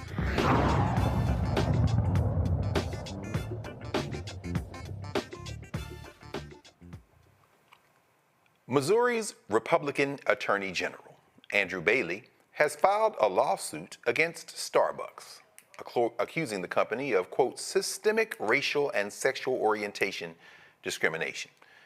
Bailey claims that Starbucks implements hiring quotas that result in a workforce that is, quote, more female and less white, end quote. I guess women can't be white. Starbucks employs approximately 211,000 people across the United States and operates about 200 locations in Missouri. As of August 2020, the company's U.S. workforce consisted of 69.2% women and 30.8% men, with 46.5% identifying as Black, Indigenous, people of color, meaning non-white, or unspecified, and 53.5% as white. By September 2024, the workforce statistics had changed to 70.9% women and 28.4% men, with 47.8% identifying as white. In 2018, Starbucks began implementing several diversity and sensitivity programs following the high-profile arrests of 2 African-American men in one of its Philadelphia stores. Matt, interested in your thinking on this. I mean, this just reeks of that colorblind constitutionalism that's often talked about in critical race theory. And one of the guys who called for the founding of the Heritage Foundation, I think it was Lewis Powell, that famous Powell memoranda of the early 70s that led ultimately to the founding of the Heritage Foundation and then subsequently Project 2025 and all the projects every 4 years. Powell, of course, wrote the Bakke opinion, where introduces this insidious notion of reverse discrimination. How if somebody is sitting here thinking, well, how could white people say they're being discriminated against? Could you explain that to someone who really is their head is spinning to think that people would sue and say, you don't have enough white people working at Starbucks? How should we be thinking about a lawsuit like this? You know how we should be thinking about this? This, my friend, is called clout chasing 101. Andrew Bailey wants to get close to Trump. So you bring the most asinine lawsuit I've ever heard of in my life against Starbucks. First off, here's a huge issue that, is really kind of embedded here that we're not talking about expressly. Attorney generals around the United States very often are bringing frivolous lawsuits that have nothing to do with their citizens, right, of their respective state. Wait a minute, Matt. Now help me, brother, because you're a practicing lawyer. I thought you could be sanctioned for frivolous lawsuits. Is that a thing anymore? Not only can you, that's why the judge up in Washington asked that DOJ lawyer, are you trying to tell me that this 14th Amendment claim about birthright citizenship, that it's constitutional? And he hemmed and hawed and said everything he could because of that exact reason. At a certain point, you can bring a lawsuit if it's just on its face frivolous, and it is, you can get in trouble. And that's what I saw the moment I read this lawsuit. Andrew Bailey, I can't remember the other thing we talked about on the show about him, but he always takes these positions that are so far right MAGA that it's clear all he is trying to do is ingratiate himself with the Trump people. This is an asinine lawsuit, particularly because he, like we talked about earlier with Devin Ambrose, what standing does Missouri have to complain? Missouri as a state doesn't have standing, at least as far as I see it. And if individuals want to bring this stupid lawsuit, they can do it. But the bigger issue that we're seeing here is the weaponization of attorney general's offices. I mean, I live in Texas. Ken Paxton wastes my hard-earned taxpayer dollars all the time on asinine lawsuits. When I went and argued at the Fifth Circuit, you know what was in front of me? An asinine Ken Paxton lawsuit. And the reason they do it is because it is a political means by which they can ingratiate themselves with the Trump train. This isn't about anybody actually having an issue with Starbucks. This is about the national zeitgeist right now being about DEI and rolling back DEI programs. So we're going to take a shot at a big employer and get a headline. That's all this is about. I mean, right? Because Missouri doesn't have an independent injury, number one. And number two, we're not talking about a position that has been a big issue in terms of entree for a large group of people. The way you do when you look at affirmative action cases, you're talking about education, right? Or corporate America, or these other places where there are very high barriers. That's not to denigrate people who work at Starbucks. But my point is that this is not an area, frankly, where you have that kind of stratification to the extent that it makes sense to bring this lawsuit. I think this is clout chasing. I think it dies. I think it's all about headlines. And I hope that a judge says, I'm going to sanction the state of Missouri because you have no real case in controversy and there's no basis to this lawsuit, in my opinion. Yes, sir. Yes, sir. Thank you. Mike, we've seen Starbucks recently. They rolled back their policy on bathroom usage. They seem to be retreating on that front as well. What do you make of this lawsuit and perhaps the message that they're trying to send with this idea of somehow make Starbucks white again? I'm not quite sure. White male again. I guess women can't be white. I'm not sure. Well, I think this is also one to ingratiate Donald Trump and MAGA. And also, this is coming from Missouri. So even though Missouri, during the Civil War, stayed loyal to the Union, I've always, and they were able to keep their slaves. I always consider Missouri's part of the South. Okay. Oh, of course. Yeah, they have a Confederate mindset in Missouri. Even though they did stay loyal to the Union, they still have a Confederate mindset. So when we look at this, there's always been the attempt to continue to attack one corporation to scare off other corporations from diversity, equity, and inclusion programs, okay?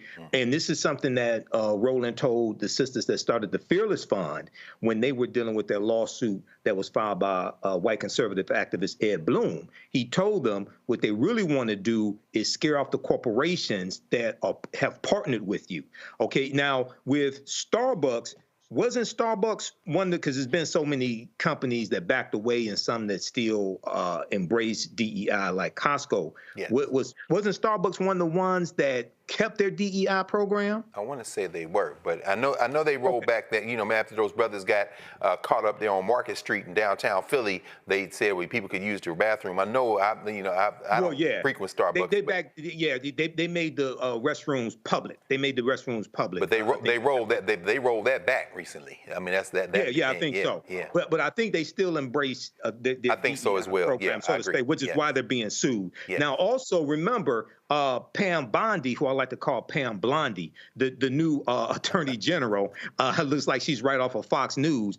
She said that they're going to, if I remember correctly, go after corporations criminally who still have DEI programs as well. This is another directive coming from the Trump administration. Okay, so this is all, once again, people, all those people that sat your ass at home and didn't vote, okay, said, I'm going to stay at home. I'm not going to vote for Kamala Harris and things like this. This is what you get when you don't vote and don't vote strategically. This is exactly what you get. Indeed. Davis, even in thinking about this and how this lawsuit has been assembled, and I mean, you've written about this, you've taught about it, you talked about it, the real lack of a coalition between white women and black women, to say that somehow women are overrepresented and then not enough white. I'm puzzled. How are you interpreting this kind of this patchwork of who they're saying is underrepresented, but then you have the workforce is overwhelmingly female? Can you make any sense of even the demographic of who works at Starbucks, the conditions they're working under, and then how you could even assemble that kind of statistical argument?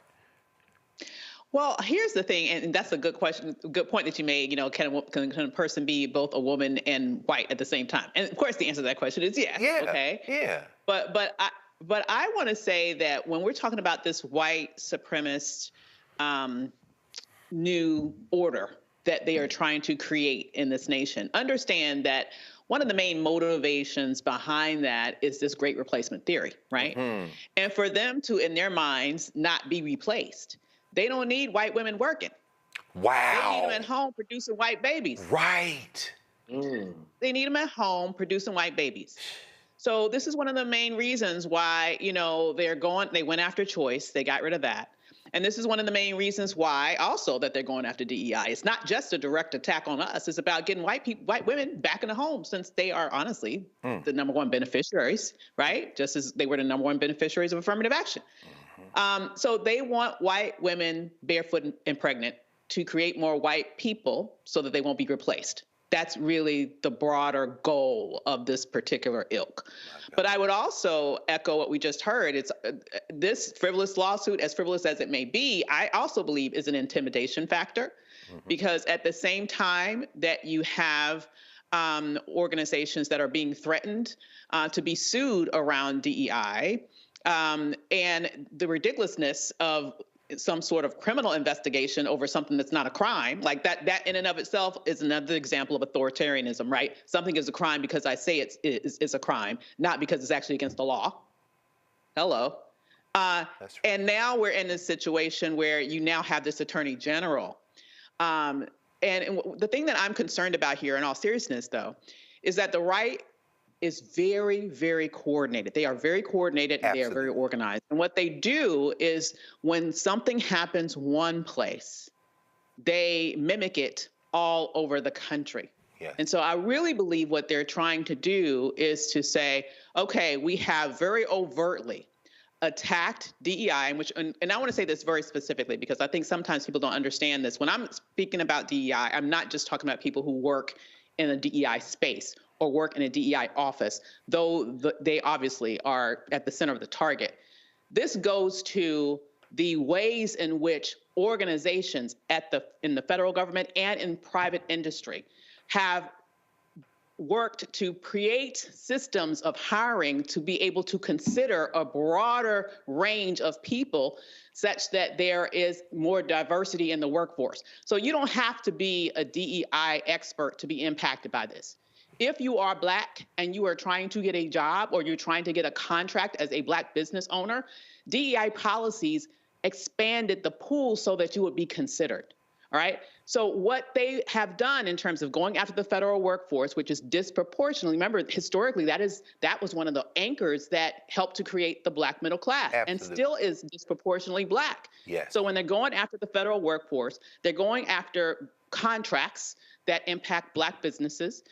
When they're doing that, they're going after, in large part, the Black middle class. My question when I see this is, are they going after the Black closer to working class? Yeah, oh, absolutely, absolutely. By saying, yes, under any circumstances, if we are seeing, we want to plant this thought in the mind of employers, don't hire that Black person, or else you might be sued.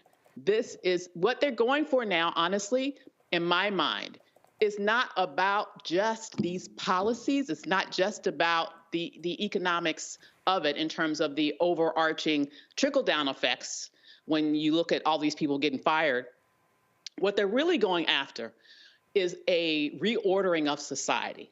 They are trying to create a reordering of society so that you have a sort of Jim Crow-like system where Black people are firmly at the bottom, socially and economically, in the moment in which they apparently thought America was great. So now we have the answer to the question of when was America great with regards to the saying, make America great again. Yes. They are trying to recreate that reality by making any company at every level think twice when it comes to hiring Black people or when it comes to awarding contracts to Black entrepreneurs. That's exactly what's going on here. And to me, as frivolous as this is, that is the broader motivation for it. Absolutely. I was trying to see if Starbucks posted some of its demographic broken down at the intersection of gender and race, and at least from their website, it appears that Black females only make up 5.8% of the workforce, Black males 22.3%, but it looks like white females are 12.8%. Looks like the biggest group working at Starbucks, and this is as of 2024, the report said, looks like they have Latino female, Hispanic or Latinx might be the biggest group. Well, no, 9.3%. So white females are. That's a fascinating conjecture you just raised, though. Out of the workforce, in the house, having babies. And that's absolutely out of J.D. Vance's playbook. That's that hillbilly elegy right down to the studs. Oof, man, I tell you, these people are insane. Okay, y'all, we're going to take a quick pause. Roland Martin Unfiltered will be right back on the Black Star Network. Back in a moment.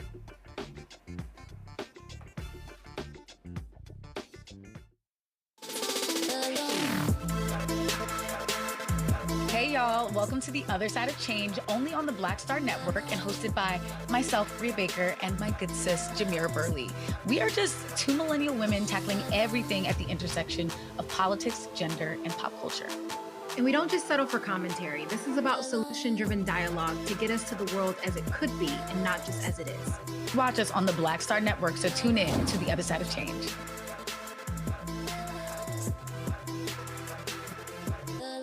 How you doing? My name is Mark Curry, and you're watching Roland Martin Unfiltered. Deep into it, like pasteurized milk without the 2%. We getting deep. You want to turn that shit off? We're doing an interview, motherfucker.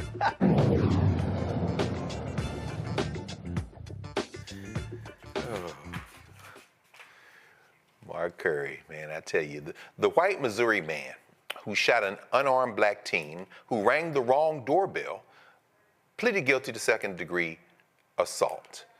84-year-old Andrew Lester was scheduled to stand trial next week on charges of first-degree assault and armed criminal action for the April 13th, 2023 shooting of the then 16-year-old Ralph Yarl.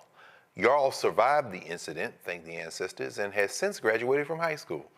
As part of a plea deal, Lester is set to be sentenced on March the 7th. The second-degree assault charge carries a potential sentence of up to 7 years in prison, while the first-degree assault charge could have resulted in a sentence of 15 to 30 years.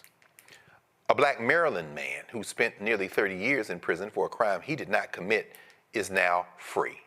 James Langhorne was arrested in November 1996 for the murder of Lawrence Jones.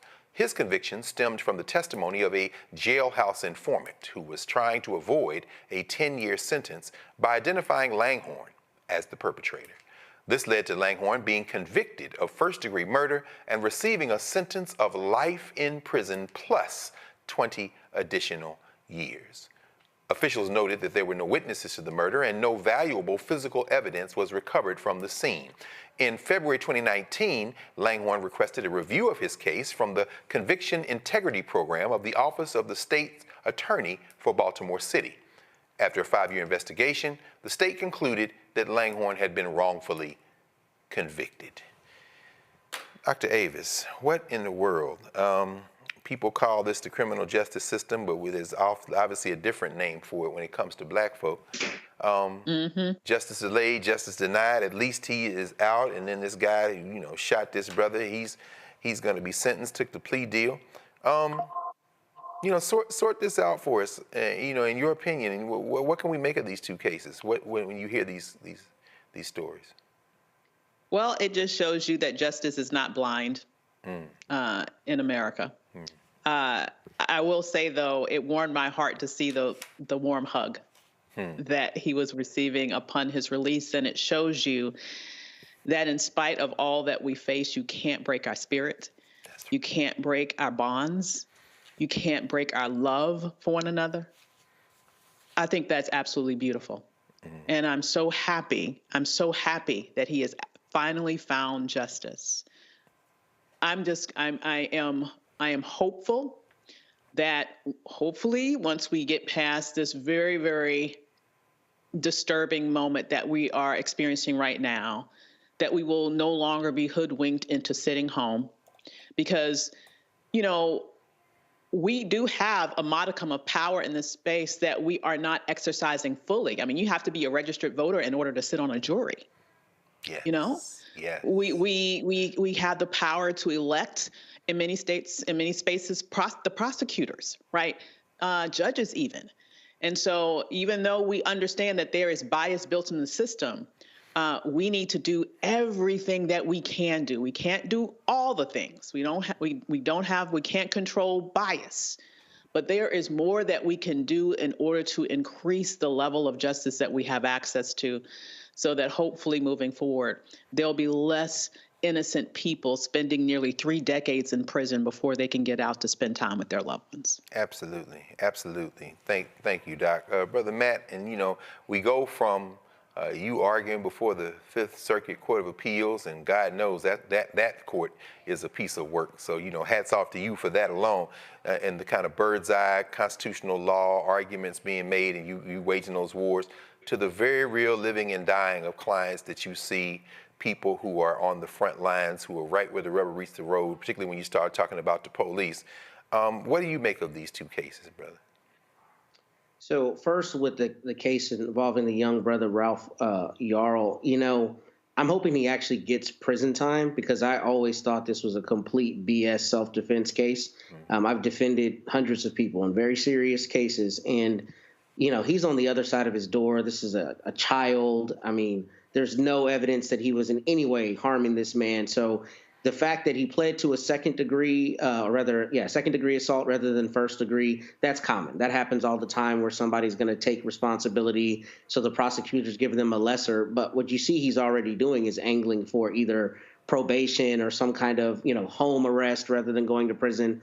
And I think that this case is emblematic of those situations that are so clearly on their face, racially motivated, discriminatory, but because of some external thing, i.e. here, this guy being as old as he is, they may take it easier on him. And I think there needs to be an example made in this case particularly, because this kid was on the wrong street and very obviously not menacing this man, and he was shot. And I'm hoping that this guy actually gets prison time. But I am happy that there was a guilty plea and we don't have some trial where he was able to actually beat it, because as much as I think we need to allow people to have their constitutional rights, and I fight vigorously if I represent you, I also want there to be justice for a victim like this young kid, because I got young sons that, could go to their friend's house one day, or what they think is their friend's house, and the idea that somebody could shoot them because they look at them a certain way is a very scary thing, meaning the homeowner looks at them as a threat when they're very obviously not a threat is a scary thing. So I'm glad there was some accountability. As to the second case, these are always bittersweet to me. I think it's a beautiful thing when a prosecutor's office does the right thing, but this brother will not get 30 years of his life back. And the state of Maryland, I imagine, is one of the states where the median income is higher than in other places, which is a good thing, because the way Maryland's exoneree statute works is basically you get paid every year at the amount that is the median income in that state. And I think the first payment is, whatever that number is, and then the rest of the payments are over like a 6-year period, but you get paid for every year that you were incarcerated. So this brother will get paid, hopefully, significant money. The problem is that money is not his life, and no amount of money will give him the 30 years that he lost, especially in this horrible case. If you read the specifics on this case, he wasn't even arrested until like 10 years later on a jailhouse informant's testimony when he was trying to get a lower sentence. And it was just a very weak case to begin with. So I'm glad there's some accountability, and I'm glad there's some modicum of justice. But, life is invaluable, and he will never get those 30 years back. And I'm glad that he's out now, but I wish that this had never happened to him, because money cannot supplant the lifetime he lost. Absolutely. Absolutely. And we know that of the many, many, many who watch Black Star Network and who watch Roland Martin Unfiltered, there are a lot of folks who are not Black who watch. And I'm glad you mentioned that, Matt, because, of course, this being All-Star Weekend, it was All-Star Weekend 13 years ago that Trayvon Martin went out to get a little something to drink and iced tea and some Skittles, and never made it back to his father's place. So, yeah, man, that's a real situation. Brother Mike, any thoughts on these two cases in the context? I know, as a historian, you often put these things in the long view of anti-Black violence in this country and the war on Black folk by quote-unquote law enforcement. Any thoughts on these two cases? Well, yeah, in the first case with Andrew Lester, who shot Ralph Yarl, if I remember correctly, Andrew Lester's grandson came out back after this happened. Andrew Lester's grandson was interviewed and talked about how his grandfather watched Fox News a lot. And here, just because you're scared does not mean you can use lethal force. Just because you're scared does not mean that the other person is a threat. Just because you're startled does not mean the other person is a threat. So I hope he goes to prison also. I agree with Matt. And I know some people may say, well, he's an old man. Well, he was an old man when he shot Ralph Yarl. So I don't have sympathy for old men that do stupid things like this, that shoot him. He should go to prison. Now, may not be 7 years, maybe 5 years, maybe 2 years, what have you.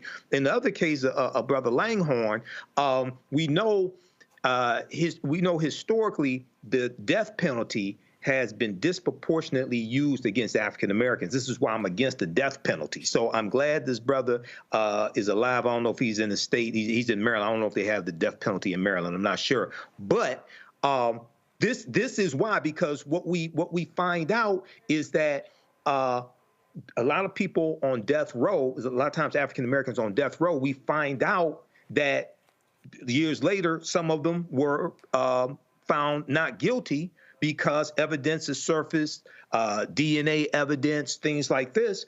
So, that's why I'm against the death penalty. So I'm glad this brother gets a modicum of justice here. Yes, sir. But this is also why we got to have responsible prosecutors and police officers as well. Right. That's right. So things like this, mistakes like this don't happen. Yes, sir. Yes, sir. Absolutely. Thank you, Mike. We're going to take a quick break, and when we come back, we'll be joined by the president of the Association for the Study of African American Life and History, because this is Black History Month.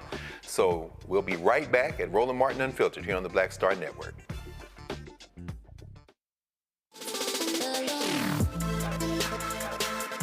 Hey y'all, welcome to The Other Side of Change, only on the Black Star Network and hosted by myself, Bria Baker, and my good sis, Jamira Burley. We are just two millennial women tackling everything at the intersection of politics, gender, and pop culture. And we don't just settle for commentary. This is about solution-driven dialogue to get us to the world as it could be and not just as it is. Watch us on the Black Star Network, so tune in to The Other Side of Change.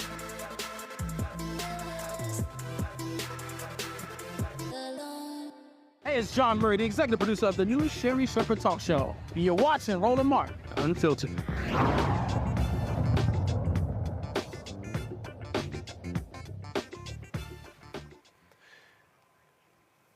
The year was 1926, and a man who came out of the coal mines in West Virginia, Carter Godwin Woodson, acting in concert with his adopted fraternity, Omega Psi Phi, and coming in the wake of the great Mary Church Terrell, who had said Frederick Douglass's birthday should be a national holiday in Washington, D.C.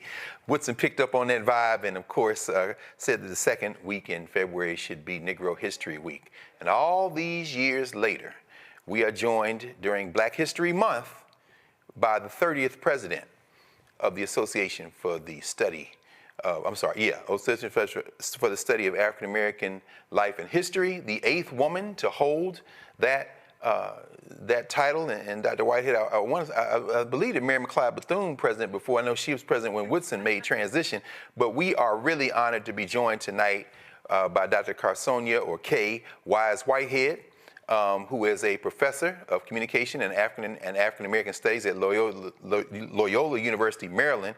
You might be coming from class now, Prof. I know how you hard-working professors are. You know, y'all be going to class. Founding executive director of the Carson Institute for Race, Peace, and Social Justice. Award-winning radio show host, if y'all have ever heard on WEAA, Today with Kay, that's 88.9 FM. Author of multiple books, 5 books, one of the most sought-after keynote speakers in the country, and, of course, a proud member of Delta Sigma Theta sorority, and is going to be our generous host here in Washington, D.C. for one of the events of the Black Year in this country, and that is, of course, the annual Luncheon by Asala. Welcome, Dr. Whitehead, to Roland Martin Unfiltered. Thank you so much. It is an absolute pleasure to be here, to have an opportunity to talk about Black history, to celebrate Black history, and to uplift Black history. Yes, ma'am. Talk to us, please, Madam President. Tell us, tell us a little bit about the association and the week and the luncheon and the theme for this year, which, of course, is so very powerful.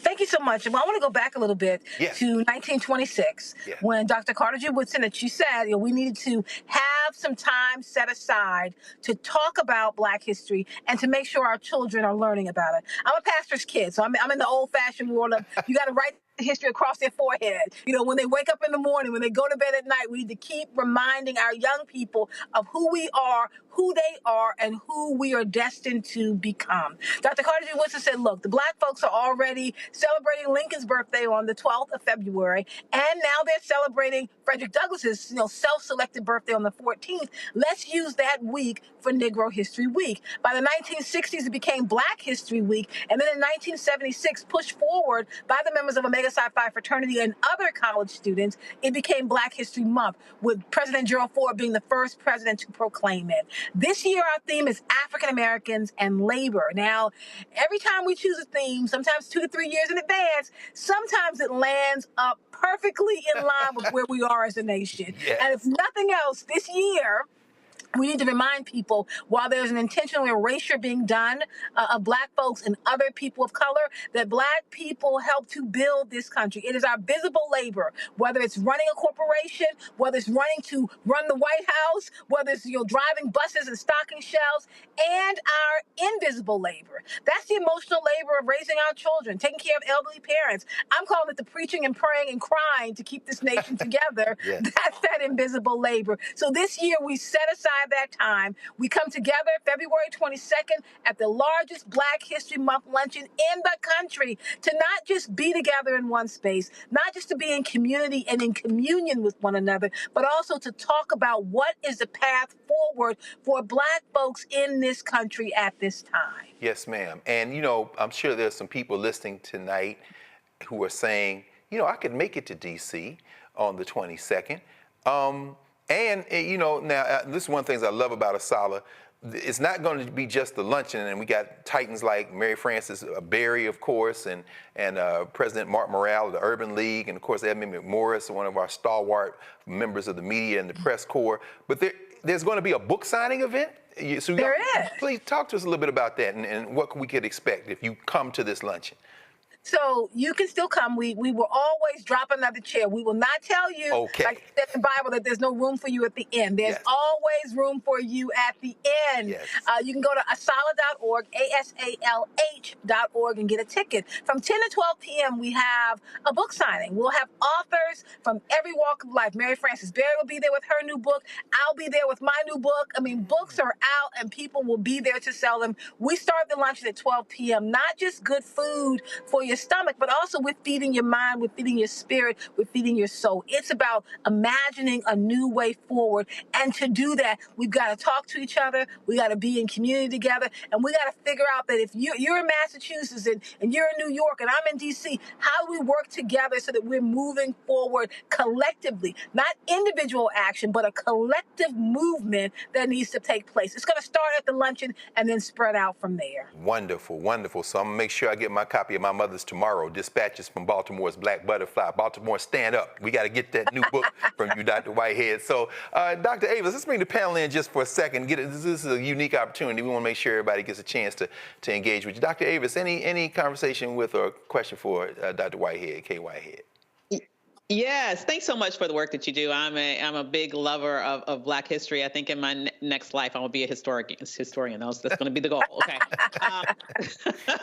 So my question to you is, at a time in which our history is literally under attack in this nation, what are some of the things that ASALH is doing in order to make sure that our history isn't lost? Thank you so much. What a great question. And let me just say, sister, that there's always time to become a historian now, that we are all historians, whether we've studied it or whether we're sharing it with our children, whether we're learning it about it, at our kitchen table or in the archives. I think we should all be the ones who are pushing forward our legacy. And I know that you do this every day on Roland Martin. My platform consists of three major points to answer your question. One is about preserving Black history. And I'm making the argument, as Timothy Snyder does in his book on tyranny, where he says, find an institution you believe in and you defend it with everything you have. I'm telling people that institution at this moment is ASALH.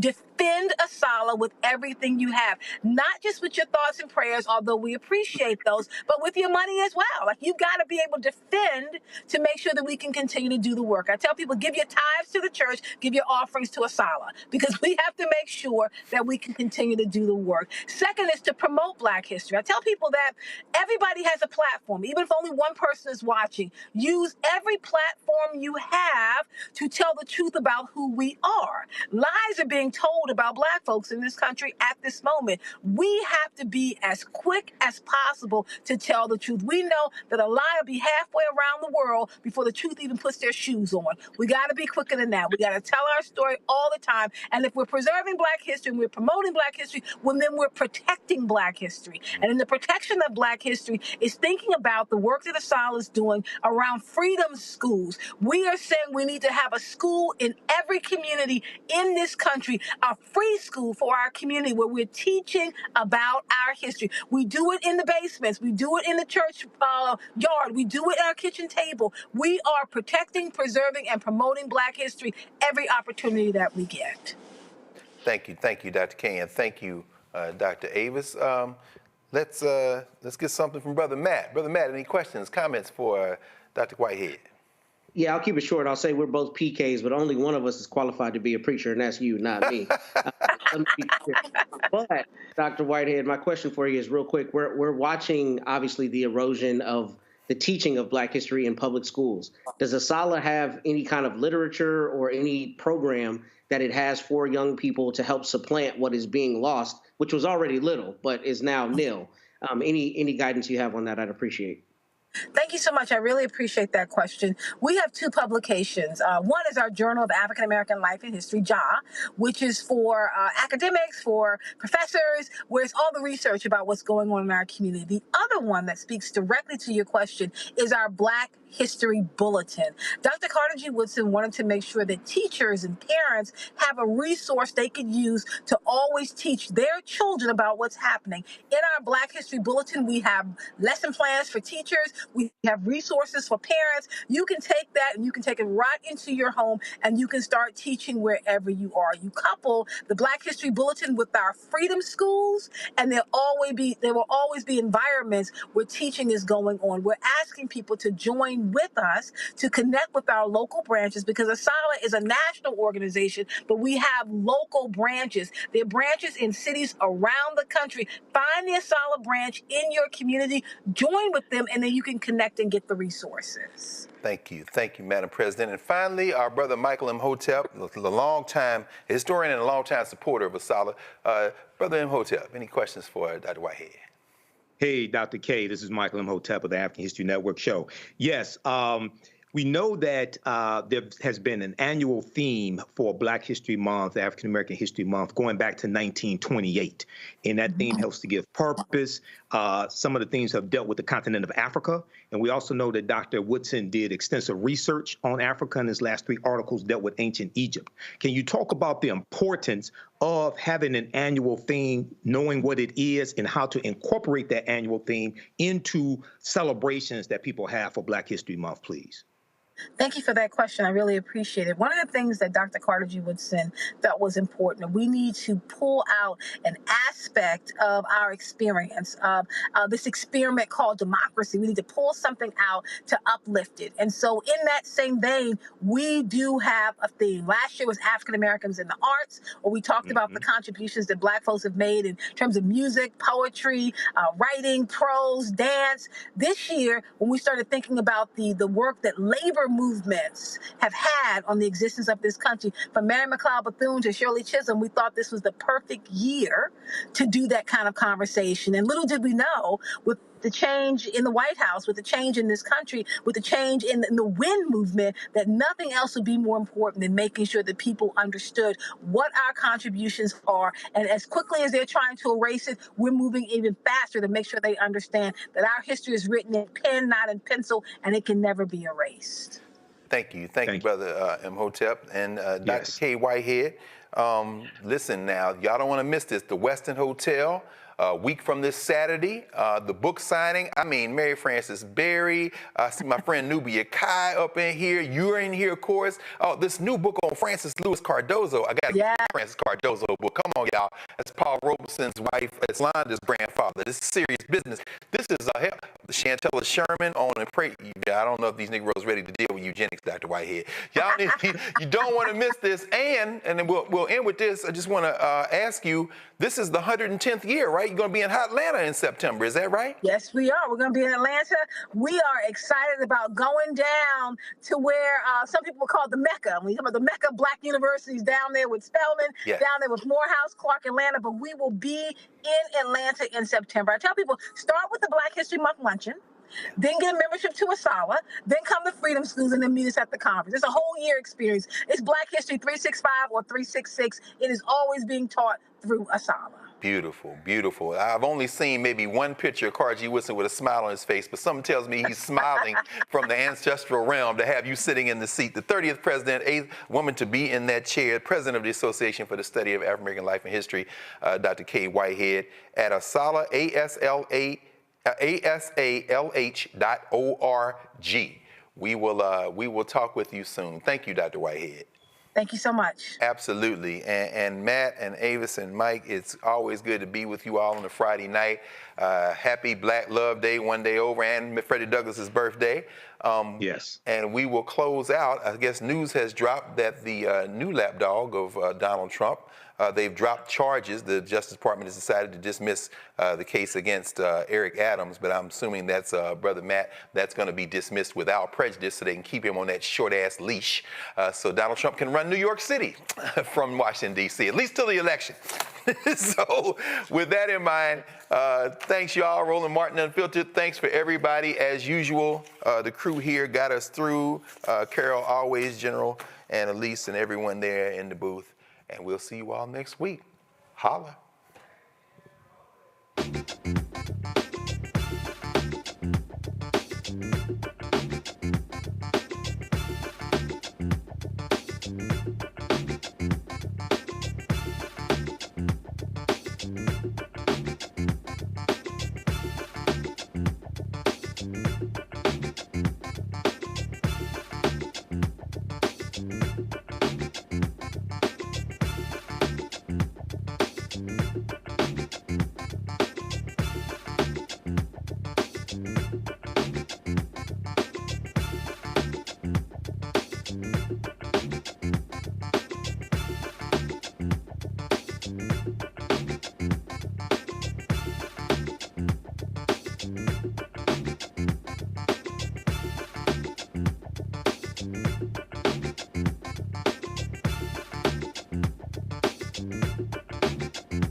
Martin.